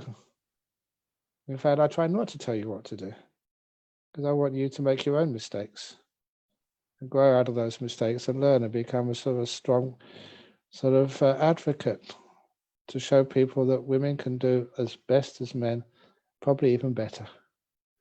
So surpass. You take me as your teacher. Please stand on the shoulders of the teacher and see further. Don't stand in my shadow. Thank you, Ajahn. Okay, and please help her do that. Yeah. And just to reflect back, to everybody here that it is the case that you've always nurtured whatever potential you can see in me. And I feel there's always been an opportunity to make mistakes and know that I'm being held and know that I'm accepted. And I have that space to grow. So that's really empowering. And I really take a lot of encouragement from that, you know, in how to lead effectively. And I think most of us here, you know, who many of us will be considering you our teacher. I think one of the beautiful characteristics of a true teacher is the ability they have to put other people at ease. And I think I've always felt respected, safe and trusted in your presence, which is very beautiful. And that allows us to grow. So thank you on behalf of everybody here. There is somebody saying in the chat box that is it appropriate to consider you and the BSWA Sangha their teacher? And so I think many of us do consider that. And for me, you know, considering someone their teacher is a very personal thing, and it really is a heartfelt connection. So thank you for being. But please always have many teachers, not just one. Remember, like being in university, how many teachers did you have? If you see someone who's wise, can give you something which is really worthwhile, please value them as a teacher. You have one main teacher if you want, but have many other people who actually support. I think Mel might want to say just a couple of words. It will take about a minute before we say goodbye to you also, Ajahn. Okay. So I'll just invite Mel to mention how you can support us. Thank you, Venerable, and thank you, Ajahn Brahm. What a fabulous session. I'm sure I speak for everybody, and heartfelt thanks to you both. I would just like to offer a few words on the Buddhist practice of dana, which many of you know means generosity in Pali. And dana refers to both the act of giving as well as the donation itself. The Buddha teaches that dana is a very important part of our spiritual path and serving as the foundation of our practice. So it can help us to really let go of some of our self-interest and cultivate a mind of joy, loving kindness and compassion. The Buddhist monastics practice generosity through sharing the Dharma, and this offers those who value this opportunity to practice generosity by providing for their material needs. So if you do feel able to contribute, as well as with your time, as Ajahn has requested, also your donations are deeply appreciated, and they will enable Venerable Canda to continue spreading the Dharma and inviting esteemed teachers for our pleasure, and also to support the development of the first Bhikkhuni monastery in the UK, which is of course the wider aim of the project. So you can get more details about the project and how to donate online. I'll pop the links into the chat box, and a big thank you to all of those generous people who've already donated via the Facebook Live page today. It's much appreciated. Thank you. Mel, so much. And again, thank you, Ajahn Brahm. It's been absolutely wonderful. I think we're stuck on your video, Mel, but that's okay if you don't mind. Okay. So wishing everybody very well. Thank you so much for turning up today. And again, you know, you're supporting us just by your very presence, especially during this Corona period. It's felt very beautiful to be able to offer sessions every week and to see the same people coming again and again. So I've really felt that there's a sense of community building up, which is very special. And I hope that that will translate into some support on the ground. And of course, people are welcome to come and stay longer term with me once the Corona crisis is more or less over. We don't know when that will be. And also to train, you know, towards ordination, if anybody has that aspiration. And it can just start with a first visit. You know, it's not something that you make a decision on overnight, although sometimes the heart is very called to monastic life. But it's a process. And so I hope that what we're doing here can be part of that process for many people and can offer you the opportunity to have a little taste of monastic life. Yeah, even for lay people, it's very beautiful to live in a monastery as opposed to a retreat center, because in a retreat center, you might meditate very intensively. But then what happens when you go outside? You leave that environment behind and you go back into your ordinary life. Whereas in a monastery, you have this opportunity and the conditions to immediately put into practice whatever you've learned on the cushion, you know, because you're surrounded by other people who have liberation as their goal. So it can be very, very supportive and integrating for the meditation practice to actually live in community with other spiritual friends. So everybody's warmly welcome to stay in touch with us, and of course to make the visit if you can. Also to make the visit to Perth and support the monks and the nuns over there. We actually have another nun here today. I'm not sure if she's still here, Venerable Pasana, who is one of the nuns at Dhammasara Monastery. I also hope that I'll be able to invite her to England someday. So that's enough from me, I think, and handing over to Ajahn Brahm just for the last words. If there's anything you'd like to say as a final goodbye, Ajahn. Yeah, no, this is something which I got from an Indonesian disciple who said, please, can you finish off with some chanting? I'll do a little blessing for you all. Sabba roga vinimuto, sabba santapa vajito, sabba vera mati gando, Ibuto chatuwangbawa sabitio viwachantu sabarogo vinasatu mate bhavan vantarayo sukhi digayu gopawa apiwadan hasilit sanichang Uttapachalino Chatavo Dhamma Vatanti Ayuano Sukhang Phalang. Sadhu. Sadhu. Sadhu. Very good. Teddy bear. You got teddy bear there, yeah. Very good. Bye-bye. Take care, everyone. Thank you, Ajahn, Okay. so much. Thank you very much. Bye-bye.